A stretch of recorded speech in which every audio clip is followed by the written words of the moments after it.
éducatrice a convoqué ma mère en lui disant « Je suis extrêmement inquiet pour votre fils. Je pense que vous devriez le faire suivre. » Le collège, pour moi, ça a été une horreur. Dans le sens où tu te rends compte que rapidement, il faut faire ta place, quoi. Il faut s'écouter profondément, écouter vraiment ses instincts profonds, parce que quand tu fais des choses qui te ressemblent pas, tu le regrettes toute ta vie, vraiment. Et en fait, de voir mon père assis autour d'une table comme ça et qu'on lui dise qu'il a mal élevé son enfant, je pensais en plus de ça qu'il allait me mettre une cartouche en sortant de la pièce.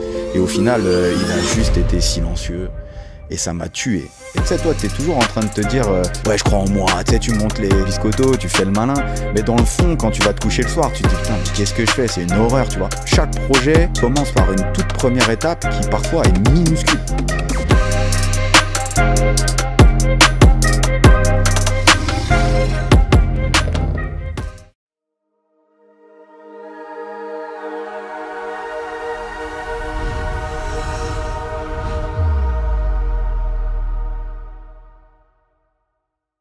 Bonjour à toutes et à tous, bienvenue sur Serial Entrepreneur, le podcast des entrepreneurs. Aujourd'hui, je suis très heureux de recevoir Cédric Leroy. Salut Cédric, comment tu vas? Eh ben, tout va bien. Très content d'être là. Ouais. Merci. Ouais, ça avec fait grand plaisir. Exactement. Je suis très heureux de te recevoir pour plusieurs raisons. La première, c'est que tu suis le podcast depuis quelques années. On avait échangé sur Insta il y a quelques années. C'était toi qui m'avais intro à Coach Joe. Ouais. Pour un épisode mémorable. Ouais, j'ai cru comprendre que ça avait plutôt bien fonctionné.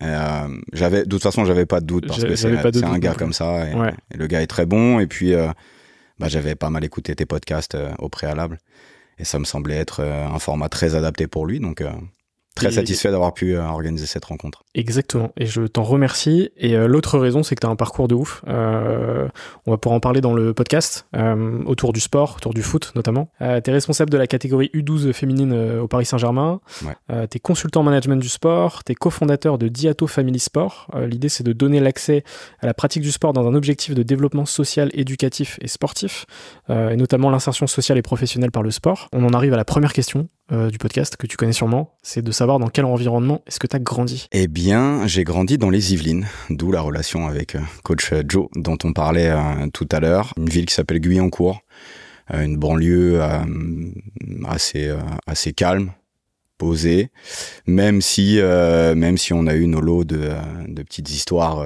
à l'époque. Franchement, l'environnement était plutôt agréable. Mes parents ont débarqué là, ils venaient pas du tout du coin, mais ils ont trouvé du boulot dans le secteur, donc ça les a fait bouger. Mon père vient de Normandie et ma mère d'Aubervilliers. Ils se sont rencontrés justement en Normandie parce que mon grand-père a acheté une maison là-bas, une maison de week-end, disons. Donc ma mère a rencontré mon père là-bas, ils ont débarqué et nous voilà arrivés avec mon grand frère, mon aîné de 3 ans. Donc un milieu social, je dirais classe moyenne par le travail, le dur labeur de mes parents, il faut se le dire, parce que c'était pas leur milieu initialement. Mon père vient d'un milieu très pauvre, rural. Voilà, il a arrêté l'école très très tôt, à l'âge de 12 ou 13 ans. Il a dû travailler dans une ferme, alors qu'il était très bon à l'école. Donc très rapidement, il a compris que il devait mettre ses rêves de côté pour pouvoir aller gagner son argent, parce que la cellule familiale était complexe. En l'occurrence, ma mère, elle, pareil, une histoire un peu compliquée au niveau familial, puisque elle a grandi en pleine période de guerre d'Algérie, donc mon grand-père a été envoyé en Algérie, donc coupé du lien paternel pendant un long moment. Elle a été aussi envoyée en Algérie par la suite, puisque j'ai une tante qui s'est mariée avec une personne algérienne qui vivait en Algérie, et donc ma mère est allée là-bas, a étudié là-bas aussi avec sa sœur. Donc voilà, c'était assez éclaté aussi, et elle aussi a dû se mettre très rapidement au travail en allant sur les marchés de Paris notamment et d'Aubervilliers. Donc voilà, des gens qui ont mis les mains dans le cambouis et qui finalement, lorsqu'ils ont réussi à trouver les premières opportunités de travail, ont réussi à se construire autour de ça et proposer, je le crois en tout cas, une éducation très positive à leurs enfants. Je pense que c'est un objectif qu'ils s'étaient fixé. Très honnêtement, je leur tire mon chapeau pour le parcours qu'ils ont fait, parce que derrière, ils ont repris des études, ils se sont mis les mains dans le cambouis. Donc, mon père est devenu cadre dans les systèmes réseau informatiques et travaillait pour la SNECMA, qui est une branche de Safran, sur la fin de sa carrière. Et ma mère, elle était auxiliaire puéricultrice dans une crèche. Mais pareil, voilà, ils ont continué de se former un petit peu toute leur vie, et donc voilà, en gros, l'environnement dans lequel j'ai grandi. Et dernier point, un environnement très cosmopolite, ce qui est vraiment une des richesses, en tout cas de la région parisienne, je le crois. D'où un petit peu le lien avec le sport et le football, puisque c'était vraiment le sport numéro 1 là où j'ai grandi. Donc si tu n'aimais pas le foot, t'étais un peu personne. Il y avait une discrimination aussi en termes de niveau de jeu. Si t'étais pas très fort, on t'aimait moins que les autres, tu vois.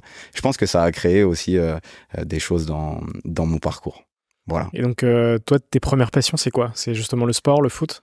Eh ben, figure-toi que non, j'étais pas un archi passionné de football quand j'étais tout petit. C'est pas venu comme ça. Mon père était joueur de foot, mais c'était pas le genre de papa à emmener son gamin sur les matchs le week-end. Il m'emmenait parfois, mon frère également.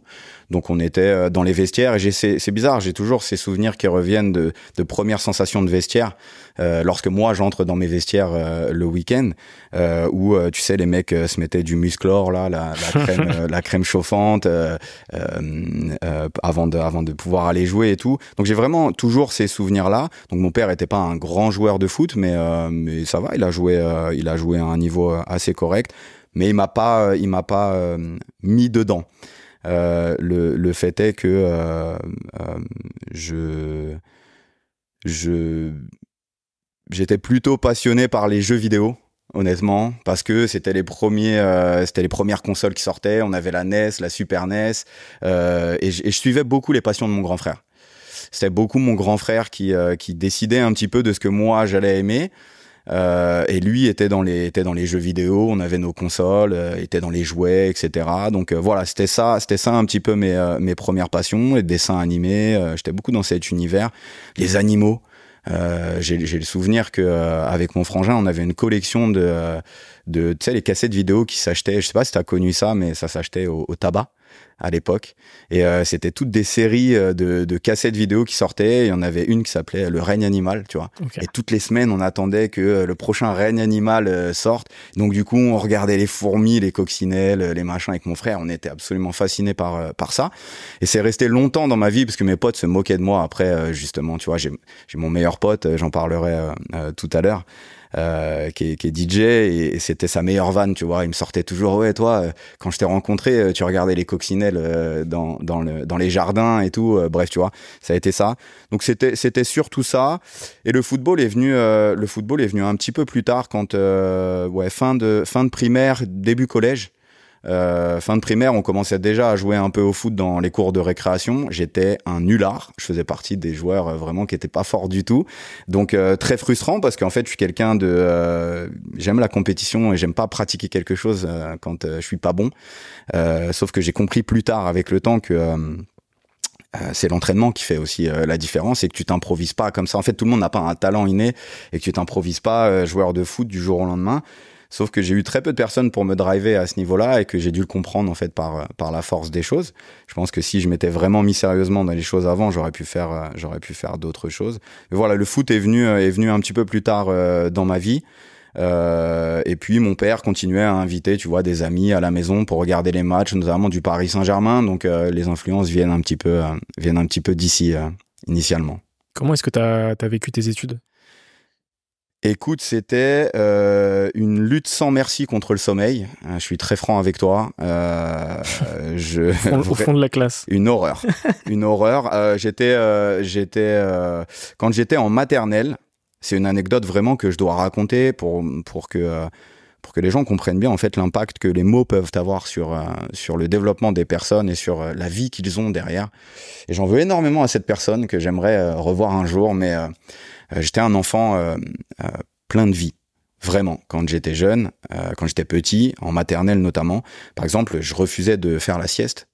Voilà, je voulais toujours faire des choses, j'étais toujours à droite, à gauche. Et en fait, c'est pas ce que l'école veut de toi. L'école veut que tu sois tranquillement assis sur ta chaise et que t'écoutes et que tu fasses pile poil ce qu'on te dit. Donc très peu de part, ça laisse très peu de part à la créativité. De place pardon à la créativité et j'ai payé la facture assez rapidement parce qu'un jour en fait mon éducatrice donc je crois que c'était la moyenne section ou grande section de maternelle, il me semble que c'est comme ça qu'on appelle ces classes en fait quand t'es en maternelle.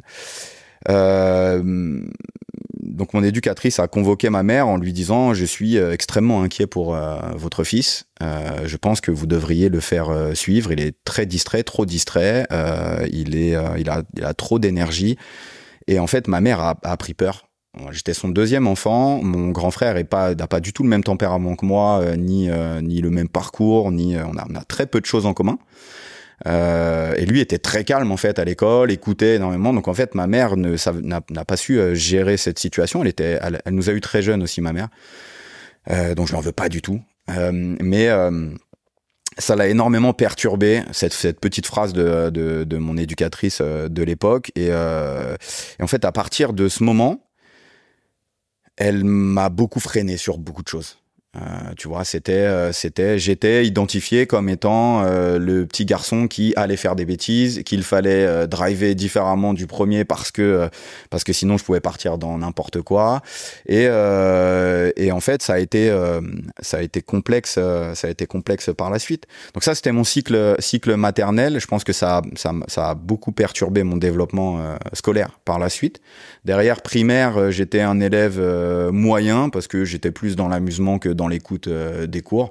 J'avais pas trop de facilité, mais pas trop de difficulté non plus. J'étais moyen. Voilà, quelqu'un de moyen.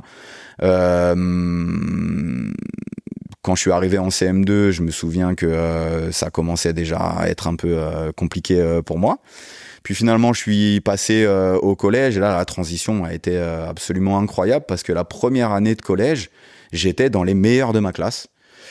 Bizarrement, tu vois, donc j'avais les compliments et tout, et j'ai eu les compliments toute l'année, tu vois. Alors c'est juste en dessous des félicitations pour la simple et bonne raison que j'étais toujours distrait, que je bavardais énormément, que je mettais un petit peu le bazar, mais gentiment, tu vois, c'était pas un bazar malveillant.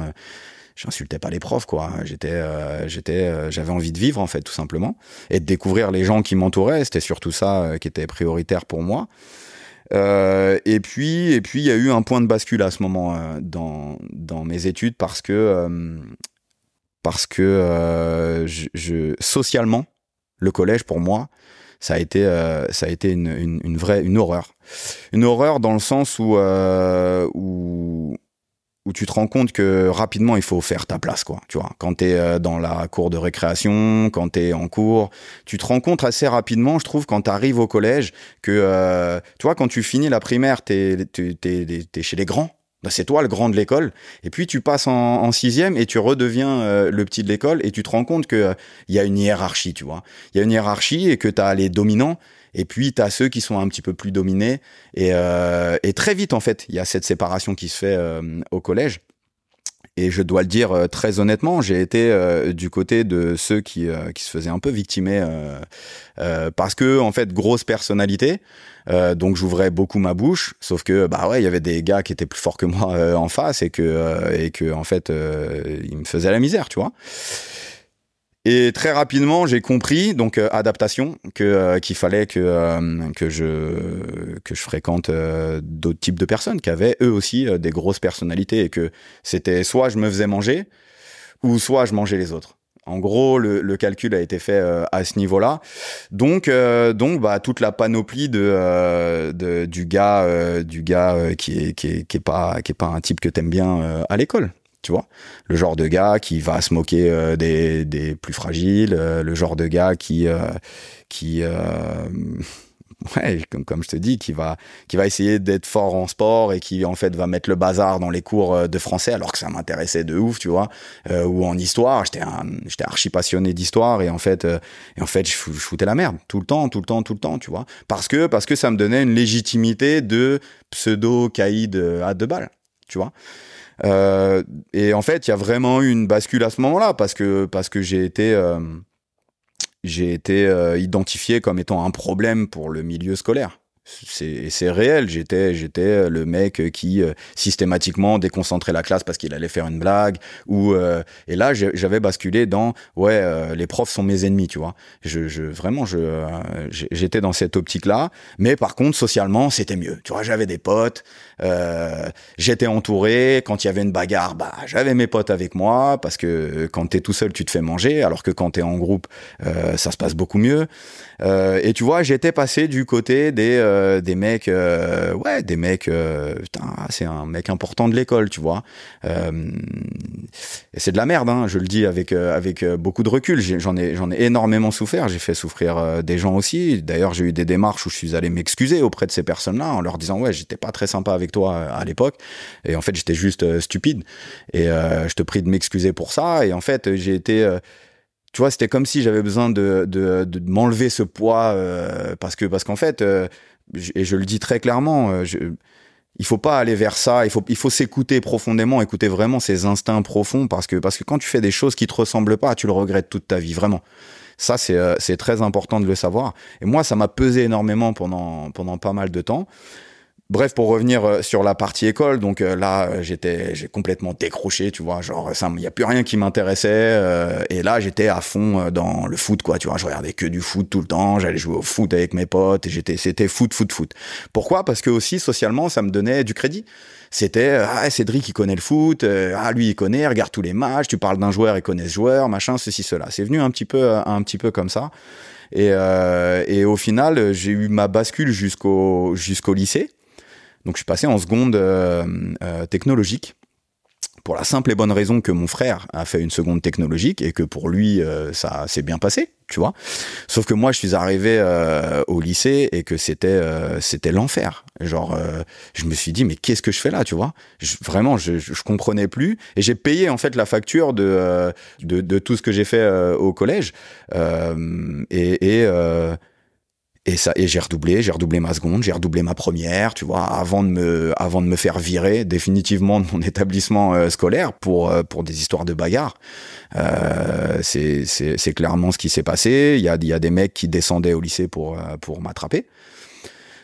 Il m'attrapait même à l'intérieur du lycée, ce qui provoquait des problèmes au niveau des profs et tout, puisque les profs devaient intervenir dans ce genre de situation. Même le proviseur était intervenu. Pour l'anecdote, je me suis fait courser par des gars jusqu'au bureau du proviseur. Je me suis réfugié dans son bureau et j'ai chopé un cutter qui était sur la table pour pouvoir me défendre. C'était complètement lunaire, tu vois. Et en fait, après ça, un établissement scolaire ne peut pas te conserver, c'est pas possible. Donc, ce qui s'est passé, c'est que déjà, ils ont appelé la police. Donc ça a été mes premières expériences avec la police, où on m'interroge, qui sont ces gars, qu'est-ce qu'ils veulent, est-ce que c'est des histoires de drogue et tout, alors qu'en fait non, tu sais, c'était des histoires de filles, des histoires de on s'est mal regardé dans la rue, des histoires de tu viens de tel quartier, moi je suis de l'autre quartier, donc on va se mettre dessus, donc des trucs vraiment très stupides. Et conseil de discipline, et mon père a dû se pointer dans ce conseil de discipline, tu vois. Mon père, qui est pour moi une figure archi importante de ma vie. J'ai une admiration infinie pour ce qu'a fait mon père dans sa vie, ma mère également. Et en fait, de voir mon père assis autour d'une table comme ça et qu'on lui dise qu'il a mal élevé son enfant, et que son fils est un voyou, est un délinquant, et que ça va mal se passer pour lui dans la vie, ça a été terrible pour moi. Vraiment, ça a été terrible pour lui, parce que je pensais en plus de ça qu'il allait me mettre une cartouche en sortant de la pièce, et au final, il a juste été silencieux, et ça m'a tué. Mais vraiment. C'est encore plus difficile, en fait. Très, très difficile. Ça m'a tué. En fait, il était tellement déçu qu'il avait même plus les mots, quoi, tu vois. Il m'a dit, bon, bah voilà, c'est ça, t'es viré de l'établissement, donc maintenant, on fait quoi, tu vois. Ma mère, c'est pas du tout le même tempérament. Ma mère, elle me torpille, direct, tu vois. Parce que aussi, peut-être conditionné par ce qu'on lui avait dit quand j'étais plus jeune. Et à juste titre aussi, c'est le rôle des parents, tu vois, de remettre les enfants dans le droit chemin quand ils s'égarent un petit peu. Et ma mère, en fait, a pris un peu le taureau par les cornes, a beaucoup parlé avec mon père, et donc, étant donné que j'avais plus d'établissement, ils ont dû s'orienter vers un établissement privé, parce que en plus de ça, quand tu te fais virer d'un établissement public comme ça, T'as un dossier scolaire. Et quand tu postules dans les autres établissements du coin, ce qui était mon cas, j'ai postulé à Elancourt, à Trappes, et ces établissements-là voulaient pas me prendre parce que j'avais été viré suite à un conseil de discipline pour des histoires qui étaient encore signifiées dans mon dossier. Donc en fait, plus personne veut de toi. Et là, c'est la merde pour toi, tu vois, parce que dans un vrai point de bascule, et tu te dis putain, qu'est-ce que je vais faire? Et tes parents sont là, complètement perturbés aussi par la situation, et tu fais du mal à tout le monde, tu vois. Et ce qui s'est passé, c'est que ma mère, comme je te le disais, a drivé un peu mon père et lui a dit ouais, il faudrait que on retrouve quand même un milieu scolaire à notre enfant, parce qu'il peut pas s'arrêter là au niveau des études. Et je les remercie infiniment pour ça et pour le sacrifice qu'ils ont fait, parce que ça a été un sacrifice. Et ils m'ont mis dans une école privée qui s'appelle Saint-Exupéry à Montigny, donc à côté de chez nous. Donc c'était pas par choix, tu vois, c'était parce que j'avais plus d'école et qu'il fallait trouver quelque chose. Et je me rappelle d'avoir eu un entretien avec le proviseur de l'école et que ce gars-là en fait était une personne qui donnait une seconde chance aux élèves. Donc c'était un peu l'école de la seconde chance, version privée et un peu catho, tu vois, alors que bon, moi je suis athée, tu vois. Donc j'avais pas cet attrait pour la religion et tout, mais voilà, une école très ouverte et en fait je me suis retrouvé dans un environnement, j'étais en compta-gestion, je passais en STT compta-gestion et j'étais dans un environnement où il y avait que des profils comme le mien, tu vois. Mais genre pas des profils malveillants de mauvaises personnes, tu vois, des profils qui étaient pas adaptés au milieu scolaire ou qui avaient fait des mauvais choix, qui s'étaient fait virer et tout. Et je me suis retrouvé dans un autre environnement, dans un autre univers, avec un autre pote à moi qui lui aussi s'était fait virer de l'établissement dans lequel j'étais. Et là, ça a été une vraie révélation pour moi et ils m'ont sauvé la vie. Ils m'ont emmené jusqu'au bac. Et j'étais plutôt bon élève dans cette école-là. Derrière, j'ai été en BTS MUC pendant 2 ans, parce qu'ils m'ont remis encore une fois sur le chemin de l'école et des études. Donc je me suis dit autant continuer, mais je faisais MUC. Pourquoi? Parce que très honnêtement, j'avais pas vraiment d'idée, tu vois. Le sport pour moi c'était une passion et j'ai pas eu ce déclic de me dire putain mais c'est là et qu'il faut que j'aille. Ça pouvait être un métier quoi. Ouais, j'étais pas là-dedans. BTS, ouais, MUC, et puis après, études supérieures jusqu'au fameux Bac+5 en management.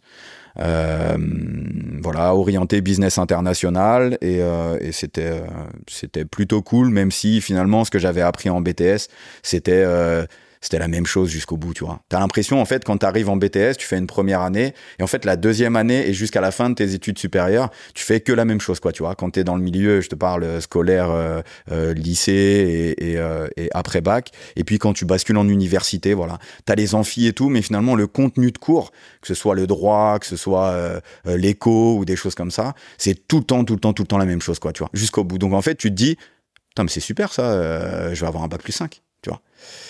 Et en fait, t'es là et tu navigues et tu te dis c'est chouette. Et j'ai fini par 2 années d'alternance. Je voulais vraiment en parler parce que l'alternance, c'est quand même quelque chose de chouette.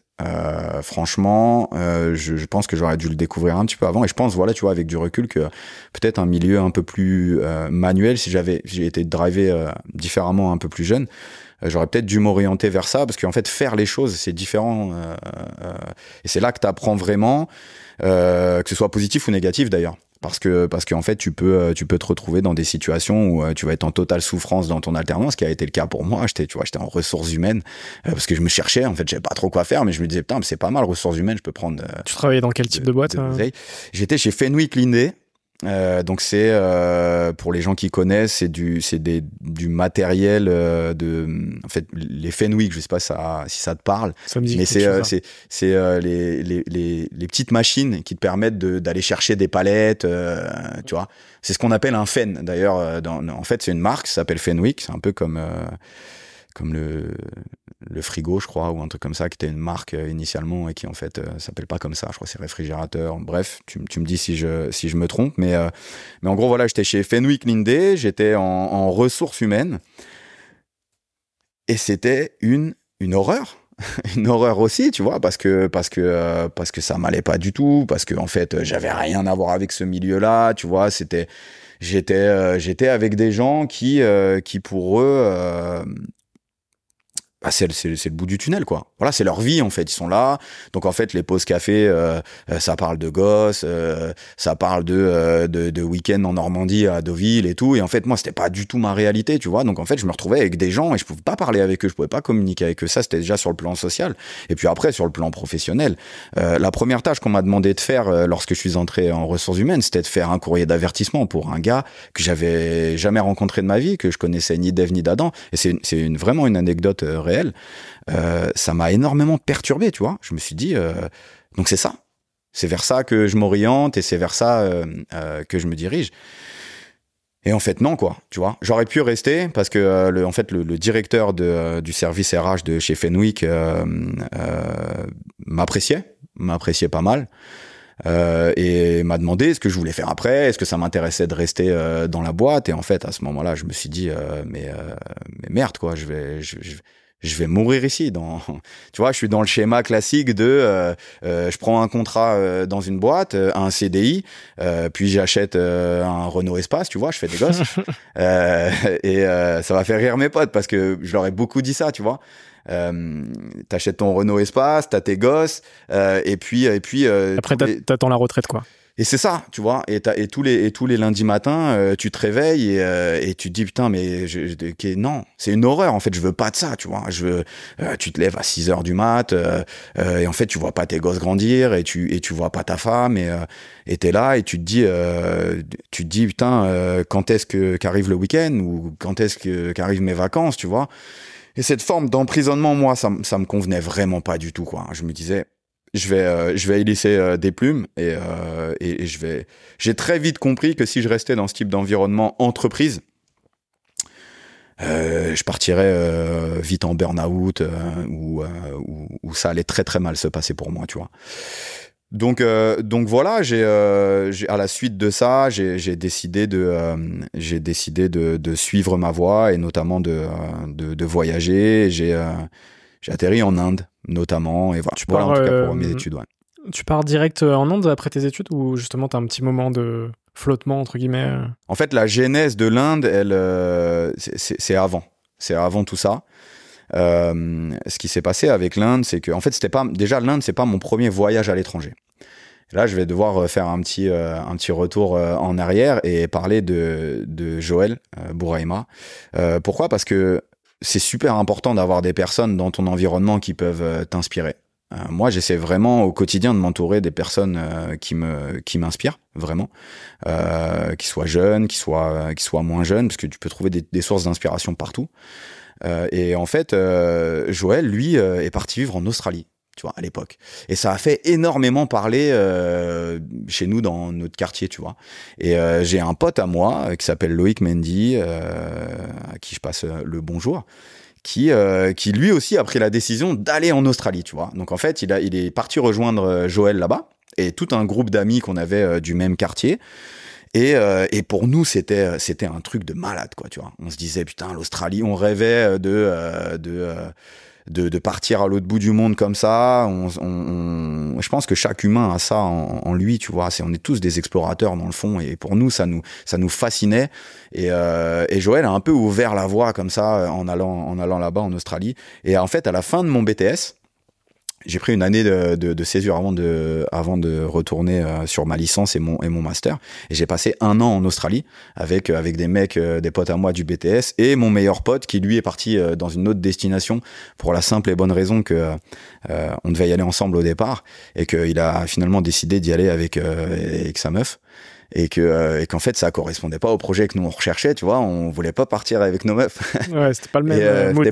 C'était pas ce projet-là, quoi. Et donc du coup lui est allé à Sydney, nous on a atterri à Brisbane sans savoir parler anglais. Alors déjà moi mon anglais à l'époque il était vraiment faible. C'est mieux maintenant.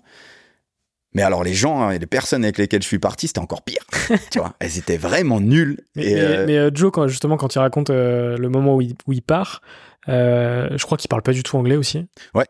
Et je crois qu'il part avec 1000 balles tout seul. C'est ça. Sans trop se poser de questions. Eh ben écoute, j'ai fait la même chose. J'ai bossé un petit peu chez Carrefour, Saint-Quentin, juste à côté de chez moi, solution de facilité. J'étais là, tu vois. C'était une horreur aussi, mise en rayon pour la rentrée des classes. ce qui m'a permis de financer mon voyage. Mais je suis parti à peu près avec la même somme que Joël. Mais vraiment, les parcours sont assez similaires. Et ça, c'est vraiment quelque chose tu vois, quand tu grandis dans c'est pas vraiment une banlieue, tu vois, mais dans un quartier, t'as un peu ce courage, tu vois, de te dire vas-y, j'y vais, on va voir, tu vois. Et en fait, partir à l'autre bout du monde sans parler anglais comme ça, tu sais, en fait, ça fait peur à 90% des gens. Les gens, ils se disent putain, mais je vais me cracher, tu sais, ils sont dans les calculs. Alors que nous, on prend juste notre billet d'avion et on se retrouve là-bas. Et vas-y, on va trouver des solutions, tu vois. Pourquoi ? Parce que comme je t'ai dit, dans l'environnement dans lequel on grandit, on essaie un peu toujours de casser les codes et de vas-y, c'est pas grave, on y va, on essaye et on va voir comment ça se passe. Si ça se passe mal, bah, on trouvera une solution quoi qu'il en soit, tu vois. C'est un peu quelque chose qui m'anime toujours aujourd'hui. Mais bref, et donc du coup, je suis allé en Australie. Et ça m'a beaucoup marqué. Ça m'a beaucoup marqué. J'ai adoré mon expérience là-bas. J'ai énormément progressé en anglais. J'ai énormément progressé aussi dans ma façon de voir le monde. Pour la simple et bonne raison que je bossais là-bas en Australie et que du jour au lendemain on m'a dit merci, au revoir, pas parce que je faisais du mauvais boulot mais parce que économiquement en fait c'était plus viable que je reste dans le lieu dans lequel je bossais. Et en fait je me suis aperçu que j'avais pas de chômage, que la retraite ça n'existait pas non plus.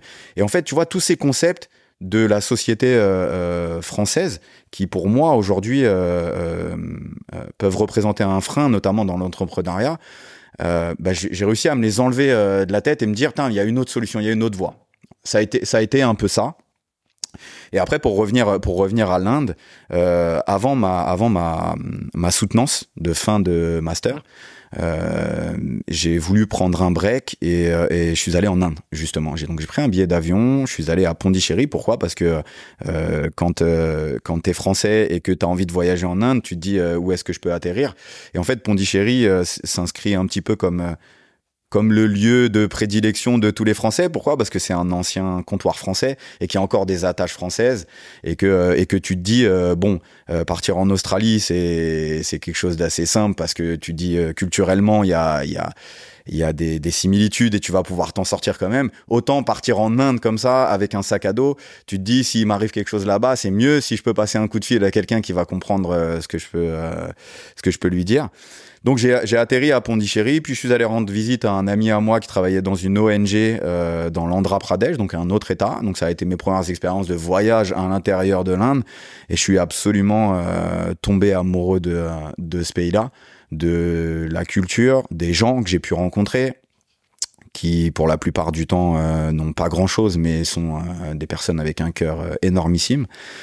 Du mysticisme un peu aussi du pays parce que c'est un pays vraiment que je recommande à tout le monde. Allez-y quoi, allez en Inde, allez voir un petit peu ce qui se passe là-bas et ça vous fera évoluer. Vous allez soit adorer, soit détester, mais dans les deux cas vous tirez de grandes leçons de tout ça. Et finalement, j'en reviens à ce que tu posais comme question initialement. Quand je finis mes études et donc mon année d'alternance en ressources humaines et tout, là je me dis vas-y, tente quelque chose en Inde quoi, va faire quelque chose là-bas, essaye d'aller un petit peu bosser sur place et de lancer des projets quoi, tu vois. Ça a été un peu ça la genèse de mon voyage en Inde. Mon histoire en Inde, elle n'est pas linéaire. C'était des moments où je prenais des billets d'avion, j'allais là-bas pour 6 mois, des périodes de 6 mois, puis je rentrais en France. Je bossais pas mal en intérim et tout ici, et voilà. Et je continuais à essayer de construire ce que j'ai envie de construire. L'Inde, de toute façon, on va en parler aussi après, puisque forcément, ça fait partie hyper intégrante de ton parcours, notamment avec le futsal, on en parlera après. Quand tu reviens en France, moi justement j'ai noté quelques dates. Tu fais plusieurs jobs, notamment animateur jeunesse et sport à la ville de Trappes, sur 2013-2014, et tu deviens aussi derrière assistant attaché de presse sport dans une agence RP, et ensuite consultant RP Sport, donc dans les relations presse dédiées au sport. Absolument. De 2015 à 2016. Qu'est-ce que tu retiens de ces expériences de salariat ? Écoute, en fait, à partir du moment, comme je te le disais, où j'ai eu ce déclic de me dire, voilà, le salariat, quoi qu'il en soit, ça va pas me convenir. Il faut que j'aille vers le fait de créer des projets, de faire des choses, et surtout de faire des choses qui me plaisent. Et le football était pour moi un vecteur, mais pas que. En fait, ce qui me touche profondément et ce qui m'anime, c'est l'éducation, dans un sens très large. Et du coup, à partir de cet instant où j'ai vraiment eu ce déclic de me dire, vas-y, en fait, je vais miser sur moi, et je vais essayer de me développer au max, parce que plus je me développerai et plus je pourrai développer des projets intéressants. J'ai pris des jobs qui m'apportaient quelque chose dans la construction de mon projet global et de ce que je souhaitais faire plus tard. Donc quand j'arrive sur la ville de Trappes, comme je te disais, je faisais des allers-retours avec l'Inde. C'est parce que j'avais un ami qui était animateur sur la ville de Trappes. Et je lui rendais visite en fait dans le lieu dans lequel il bossait, et ça me plaisait, tu vois, le rapport avec les jeunes, comment tu drives des jeunes au-delà du milieu scolaire, tu vois. En fait, c'est un accompagnement qui pour moi est vraiment complémentaire avec ce que tu peux trouver à l'école. Tu te retrouves dans des structures jeunesse où tu as des jeunes qui sont là, qui ont des projets ou qui n'en ont pas, et toi, ton rôle en tant qu'animateur, c'est d'éveiller leur esprit et de leur montrer que ouais, les gars, ou les filles d'ailleurs, si vous avez des envies, des ambitions, il existe autre chose que l'école. Alors attention, l'école c'est important, mais développez-vous ailleurs sur des activités, faites des choses. C'était vraiment super, et j'avais besoin de cette partie un peu socio-éducatif, tu vois, ça me manquait énormément, même si j'ai fréquenté des MJC quand j'étais jeune. Il y en avait une dans mon quartier, mais je comprenais pas trop le sens de tout ça quand j'étais jeune. Pour moi, c'était un passe-temps. On venait, on jouait au baby, j'avais quelques discussions, quelques échanges avec mes animateurs, mais ça n'allait jamais vraiment en profondeur. Et en fait, je voulais acquérir ça, tu vois. C'est quelque chose qui m'intéressait, de me dire, comment en fait tu drives un jeune, comment tu l'emmènes d'un point A à un point B en titillant un peu son esprit créatif et en le faisant sortir un peu du cadre juste scolaire. Tu vas faire tes études et puis tu seras maçon parce que tu as fait des études de maçonnerie, tu vois.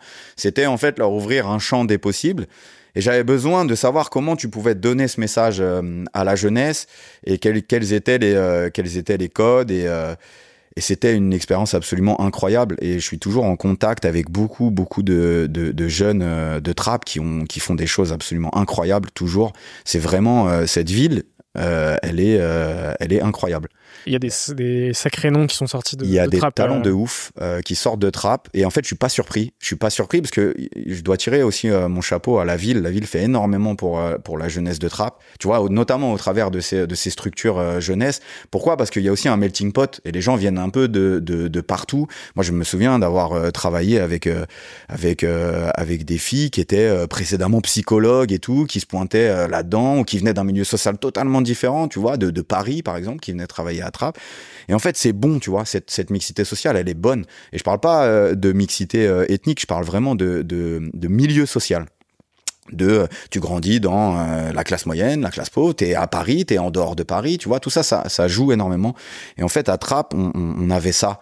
Et je pense que ça cultive énormément les choses. Et surtout, à Trappes, il y a, encore une fois, comme je le disais tout à l'heure avec Joël, il y a des mecs ou des femmes qui sont des références, tu vois, qui ont réussi à faire des choses absolument incroyables. Et ces gens-là, en fait, donnent simplement une idée à la jeunesse que, putain, mais c'est possible, tu vois. Si on sort un peu les doigts et qu'on met de l'énergie et qu'on croit en nous, eh bien, on peut devenir le futur Jamel Debbouze, le futur... la future Sophia Aram, parce qu'elle vient de Trappes aussi. Mince, comment il s'appelle ?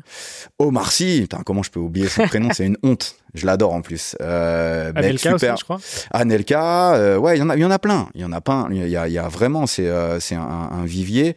Et pas que. T'as des dirigeants d'entreprise, t'as des gens qui sont dans la tech, qui viennent de Trappes, en fait. C'est une ville vraiment où il y a énormément de talent. Pourquoi ? Parce que je pense que cette ville mise sur la jeunesse. Donc ça, c'est vraiment pour mon expérience à Trappes. Incroyable. Et puis après, mon expérience dans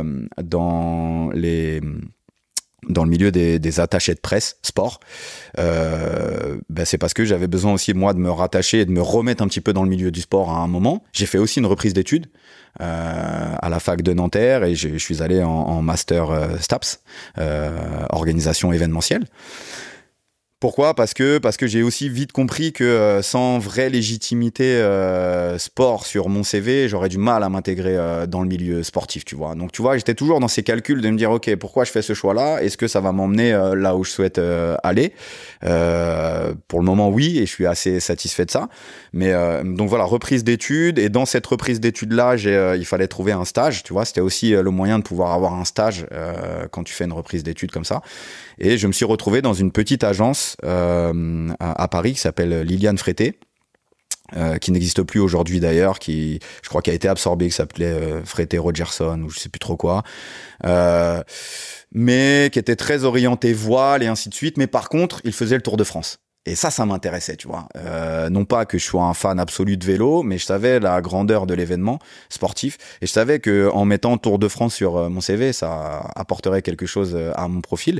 Et puis, ça me plaisait aussi de maîtriser tout l'univers qu'il peut y avoir autour du sport aujourd'hui, et notamment le sport de haut niveau, parce que c'est un élément indispensable, en fait. T'en as besoin, et t'as besoin de savoir comment tu dois communiquer, comment tu dois faire passer des messages. Ce que tu dois dire ou ne pas dire, c'est super important. Donc c'était vraiment sympa. J'ai fait mon premier Tour de France du coup avec cette boîte-là pour une marque de jus de fruits que je ne citerai pas. Mais j'étais attaché de presse pour la caravane du Tour, parce qu'il existe en fait un événement dans l'événement. C'est la caravane publicitaire. Je pense peut-être que tu connais. Et donc du coup moi je travaillais sur cet événement-là, donc distribution de goodies et ainsi de suite, et mon job c'était de faire en sorte que toutes les personnes qu'on a sur notre caravane, donc tous les animateurs et tout, puissent avoir des interviews dans la presse nationale, qu'elle soit radio, la presse télé, voilà, les podcasts, mais ça n'existait pas autant développé à l'époque, mais voilà, c'était beaucoup de presse papier et ainsi de suite.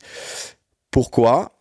Et tu vois, tout ça, c'est quelque chose que je connaissais pas, en fait. Et ça, vraiment, c'est une richesse aujourd'hui.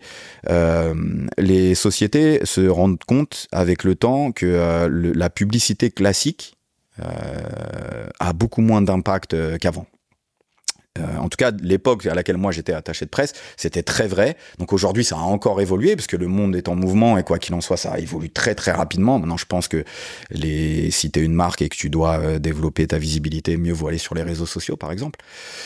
Mais à l'époque, tu vois, la presse papier, la radio et ainsi de suite, ça marchait très très bien. Et donc du coup, moi, mon job, c'était de faire en sorte de trouver des interviews pour les caravaniers que j'avais.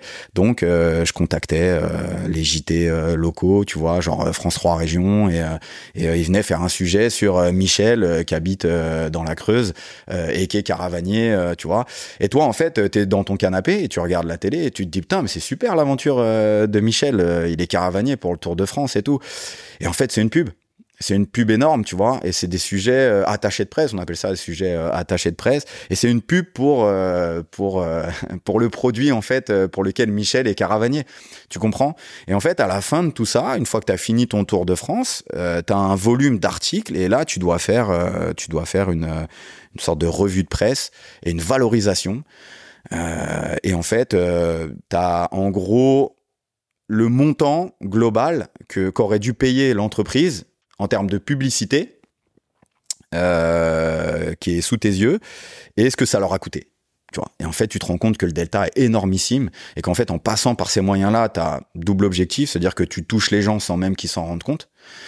C'est un peu pervers, je suis franc avec toi. Et le deuxième aspect, c'est que l'entreprise fait des économies énormissimes et qu'elle touche finalement des gens partout et que la marque se développe. Donc c'est ce qui s'est passé. Et sur ce Tour de France là, j'ai rencontré mon futur employeur, pardon. et qui lui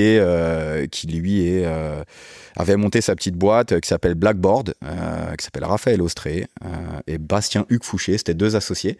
Mais voilà, Raphaël est venu me voir pendant le Tour de France parce que j'étais en train de parler à un journaliste que lui connaissait et il a plutôt bien aimé mon profil, tu vois, d'attaché de presse. Il voyait que j'étais assez à l'aise avec les gens et il m'a dit écoute, l'année prochaine on te veut dans notre équipe, dans notre agence, même pas l'année prochaine, après le Tour de France en fait, tu viens chez nous, on gère des événements comme les mondiaux de badminton.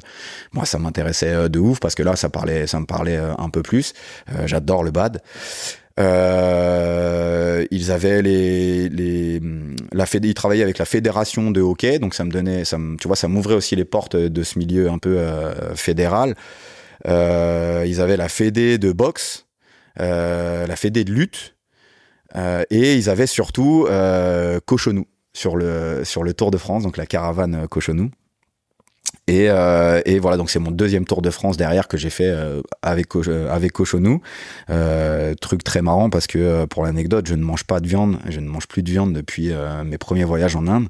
Donc c'était assez marrant d'être l'attaché de presse de Cochonou et de devoir faire manger du saucisson à tout le monde.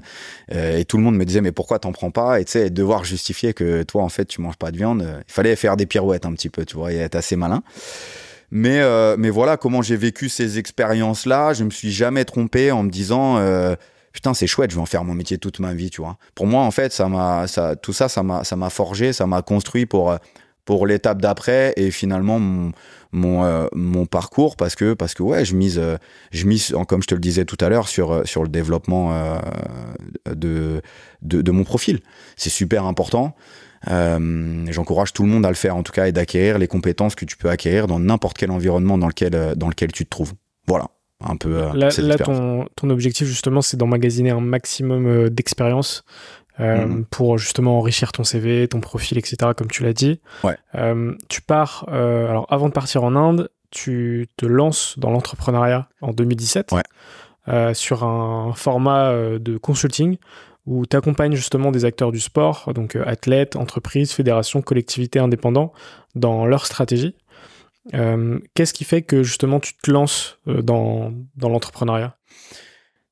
Eh ben, tu te rends compte en fait que tu es démarché toutes les 2 secondes pour des conseils, tout simplement. Et en fait, c'est là où tu te dis bah écoute, pourquoi pas ?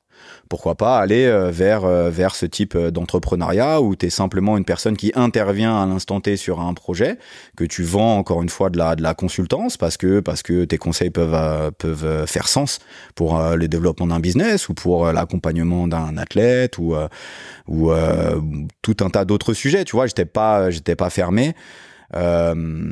Et voilà en fait la genèse de tout ça. Tu te dis que ton avis peut avoir de l'importance parce que tu as fait des choses, parce que tu t'es essayé sur beaucoup de domaines et que bah ouais, le gars qui je vais te donner un exemple très concret. Je vais te parler de l'Inde. J'ai beaucoup travaillé sur des projets justement en Inde. Et ma consultance, elle était surtout orientée là-bas. Parce que bah, encore une fois, tu es dans un environnement franco-indien où tu as beaucoup de gars qui reviennent chez eux et qui, enfin, aux racines, disons, et qui veulent monter des business et tout, et qui ont ce côté un peu entrepreneurial, mais qui manque de créativité, peut-être, sur certains sujets. Tu vois, et toi tu viens et tu t'inscris là-dessus et tu te dis bah vas-y, moi je peux driver telle personne en lui donnant tel et tel conseil. Ouais, pour ouvrir d'autres perspectives. Ouais, parce que je pense que quand tu lances ton business, pouvoir s'entourer de consultants parfois qui ont un œil extérieur, qui sont moins dans l'affect aussi que toi et qui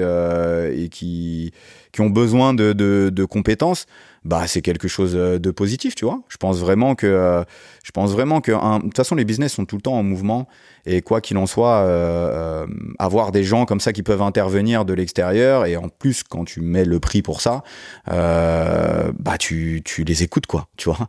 Les mecs il vient, il va te dire ouais fais ci fais ça. Si tu l'écoutes pas, c'est que en fait t'as fait un investissement dans le vide et que au final t'en avais peut-être pas vraiment besoin, tu vois. Mais je me suis aussi aperçu d'une d'une chose dans toutes les missions que j'ai pu faire, notamment sur ce que je te disais tout à l'heure en Inde, c'est que au final, dans la majeure partie des cas et des situations, les gens, tu vois, savent déjà en fait ce qu'ils doivent faire. Tu vois, mais d'avoir une personne extérieure qui intervient comme ça et qui leur dit ouais, peut-être que tu devrais faire ça, juste ça les conforte en fait dans leur premier avis et ça les aide à juste prendre cette décision de pouvoir aller sur l'étape d'après, tu vois, la next step. Alors après, attention, il y a d'autres choses où voilà, tu vois, par exemple, quand moi je vends de la consultance sur le fait de médiatiser un projet en Inde parce que j'étais attaché de presse précédemment et qu'on avait besoin de faire parler d'un projet. Ouais, bah là, c'était complètement obscur pour la personne avec laquelle j'étais, parce qu'elle n'était pas du tout du monde des médias, elle savait pas comment ça marchait, elle savait pas comment attirer l'attention d'un journaliste, quel type de contenu il fallait qu'on diffuse et comment le faire pour que ce soit bien interprété aussi, tu vois. Donc ça dépend un peu de ce dont ont besoin les business.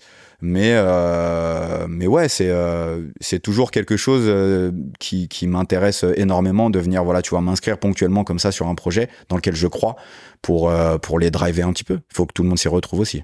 Tu retournes en Inde en 2019, si je dis pas de bêtises. Ouais, mais j'ai jamais vraiment stoppé les voyages en Inde. Après, en fait, j'imagine que tu as consulté un peu mon profil LinkedIn et LinkedIn, tu vois, c'est un résumé, c'est un condensé de tout ça. Ouais, parce que j'imagine qu'effectivement, sur toutes ces années, tu as fait des allers-retours. Ouais, je faisais des allers-retours. En fait, c'était ça ma vie. C'était beaucoup d'allers-retours. Je revenais en France. Tu as jamais vécu sur du moyen terme, on va dire? En fait,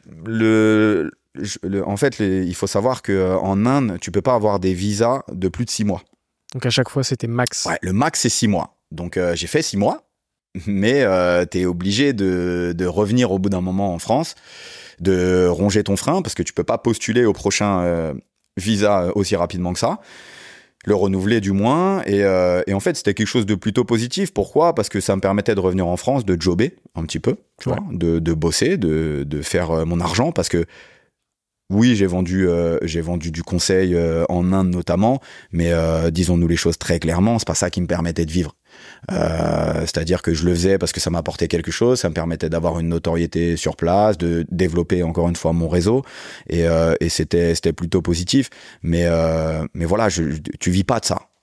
En fait, en tout cas, quand tu arrives comme ça en Inde, dans un pays qui est en développement et tout, tu peux, mais sur les projets sur lesquels moi je m'inscrivais, qui étaient des projets à taille humaine, t'en vis pas, tu vois. Alors tu trouves ton équilibre financier, quoi qu'il en soit, mais il fallait que je rentre en France quand même pour jobber, et je travaillais en intérim, je faisais des petites missions, merci mon bac +5, tu vois, parce que en fait, quand tu poses ton CV chez Manpower, bah on t'appelle direct, tu vois, dans le tertiaire, ouais, il y a une mission à tel endroit, en RH, il va falloir que tu machin, là tu vas aller dans telle entreprise, tu vois, je vais te citer quelques entreprises comme ça. J'ai bossé chez UPS, tu vois, j'étais au camionnage, truc j'aurais jamais pensé faire, et c'était bien, tu vois, ils m'ont proposé un contrat même à la fin de mon expérience.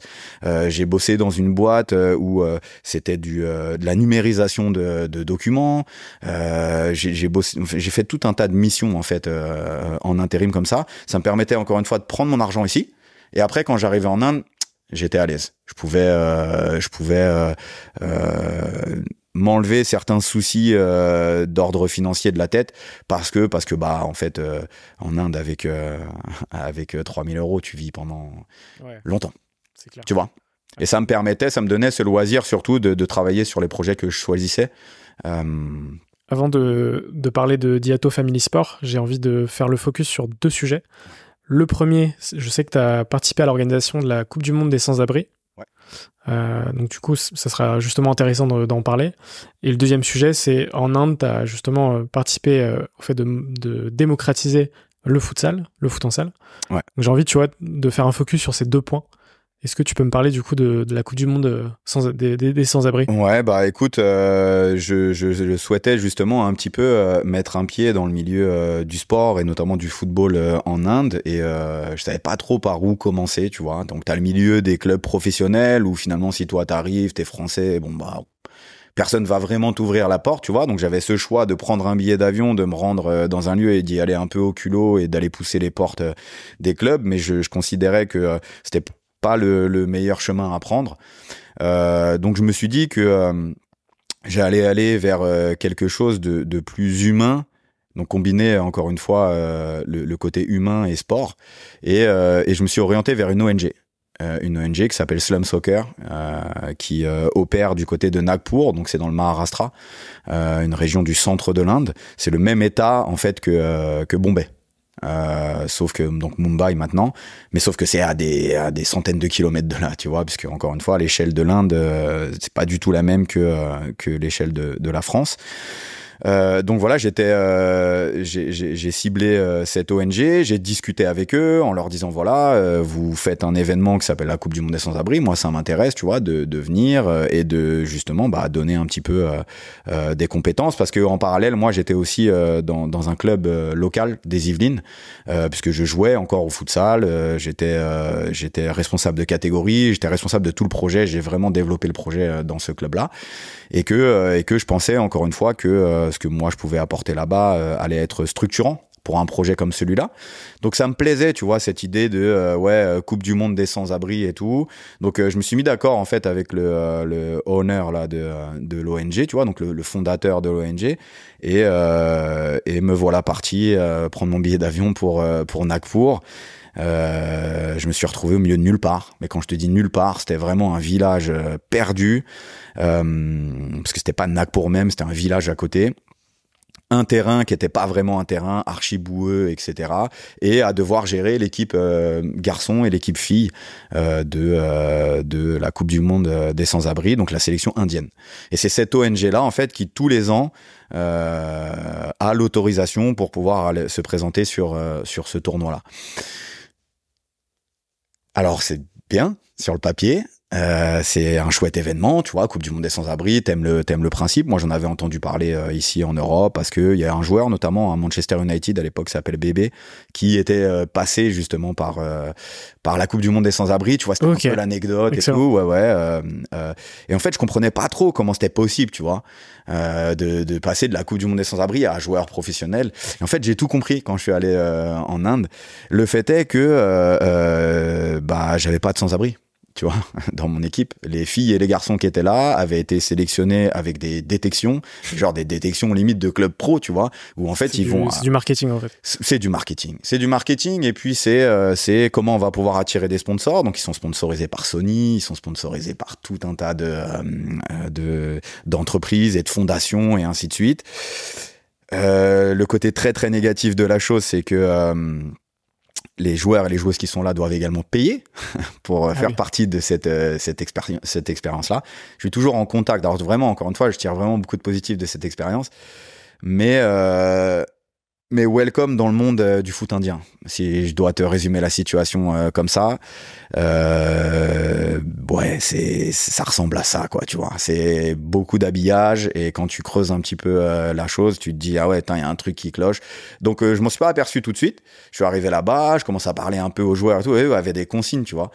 Ils devaient pas me parler de tel et tel sujet, tu vois. Où ils avaient un storytelling, donc on leur a imposé une histoire.